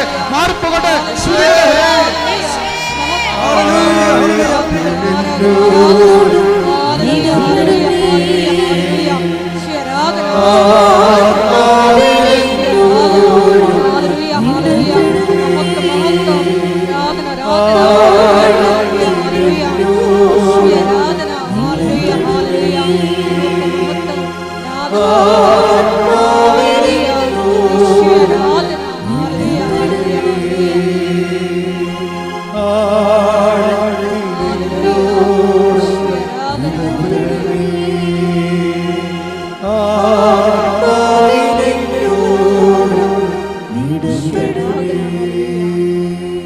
സ്ഥലസംബന്ധമായ വിഷയങ്ങള്, ഭവന സംബന്ധമായ വിഷയങ്ങള്, ജോലി സംബന്ധമായ വിഷയങ്ങള്, വിദ്യാഭ്യാസ സംബന്ധമായ വിഷയങ്ങൾ എല്ലാം ചേർത്ത് മാതാവിൻ്റെ തിരുസന്നിധിയിൽ അമ്മയുടെ മാധ്യസ്ഥ പ്രാർത്ഥിക്കുന്ന സമയമാണ്. കർത്താവെ, സ്ഥലങ്ങൾ കൊടുക്കാനുള്ളവർ, വിൽക്കാനുള്ളവർ, ജപ്തി നടപടി നേരിടുന്നവർ, സ്ഥലം പാകോടമ്പടി ചെയ്ത് കിട്ടാത്തവരെല്ലാവരെയും ഈ നിമിഷം പരിശുദ്ധമായ ദൈവമാതാവും മാധ്യസ്ഥ ഈശോയ്ക്ക് സമർപ്പിക്കുന്നു.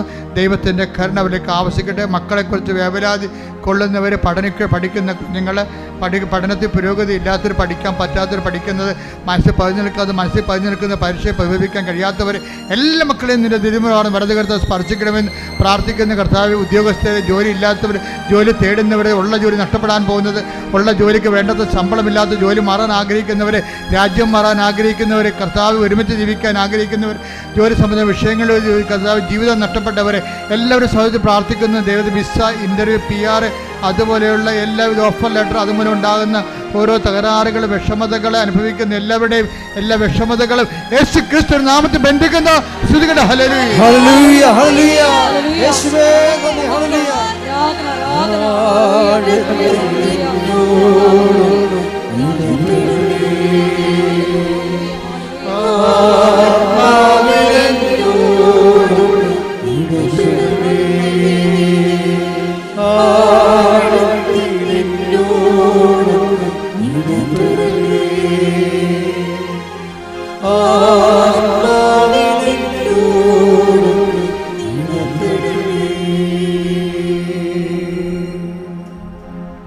ഒരിക്കൽ കൂടി മരിയൻ ഉടമ്പടിയിൽ സമർപ്പിച്ചിരിക്കുന്ന എല്ലാ വിഷയങ്ങളും ദൈവമാതാവിൻ്റെ മധ്യസ്ഥയിൽ ദിവ്യകാരുണ്യ സന്നിധിയിൽ സമർപ്പിച്ച് ഒരു നിമിഷം നമുക്ക് മൗനമായിട്ട് പ്രാർത്ഥിക്കാം.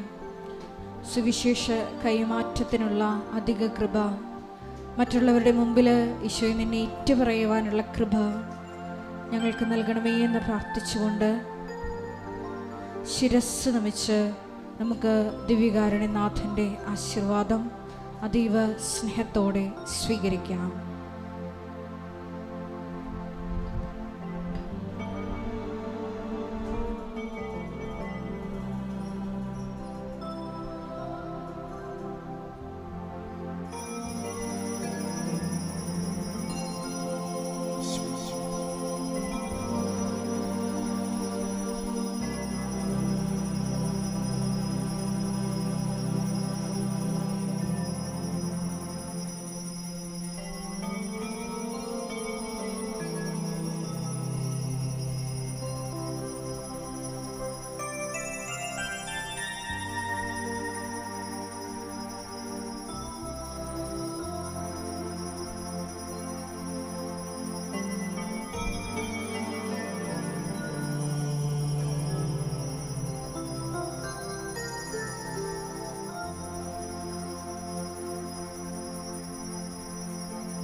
പരിശുദ്ധ പരമമാ ദിവ്യകാരുണ്യമേ,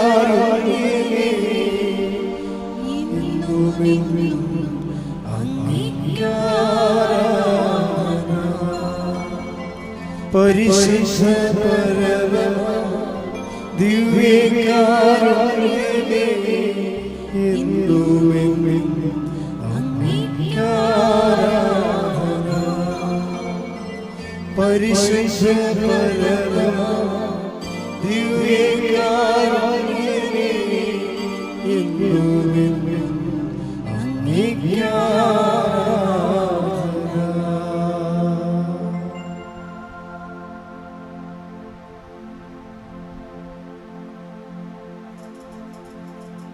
ആവേ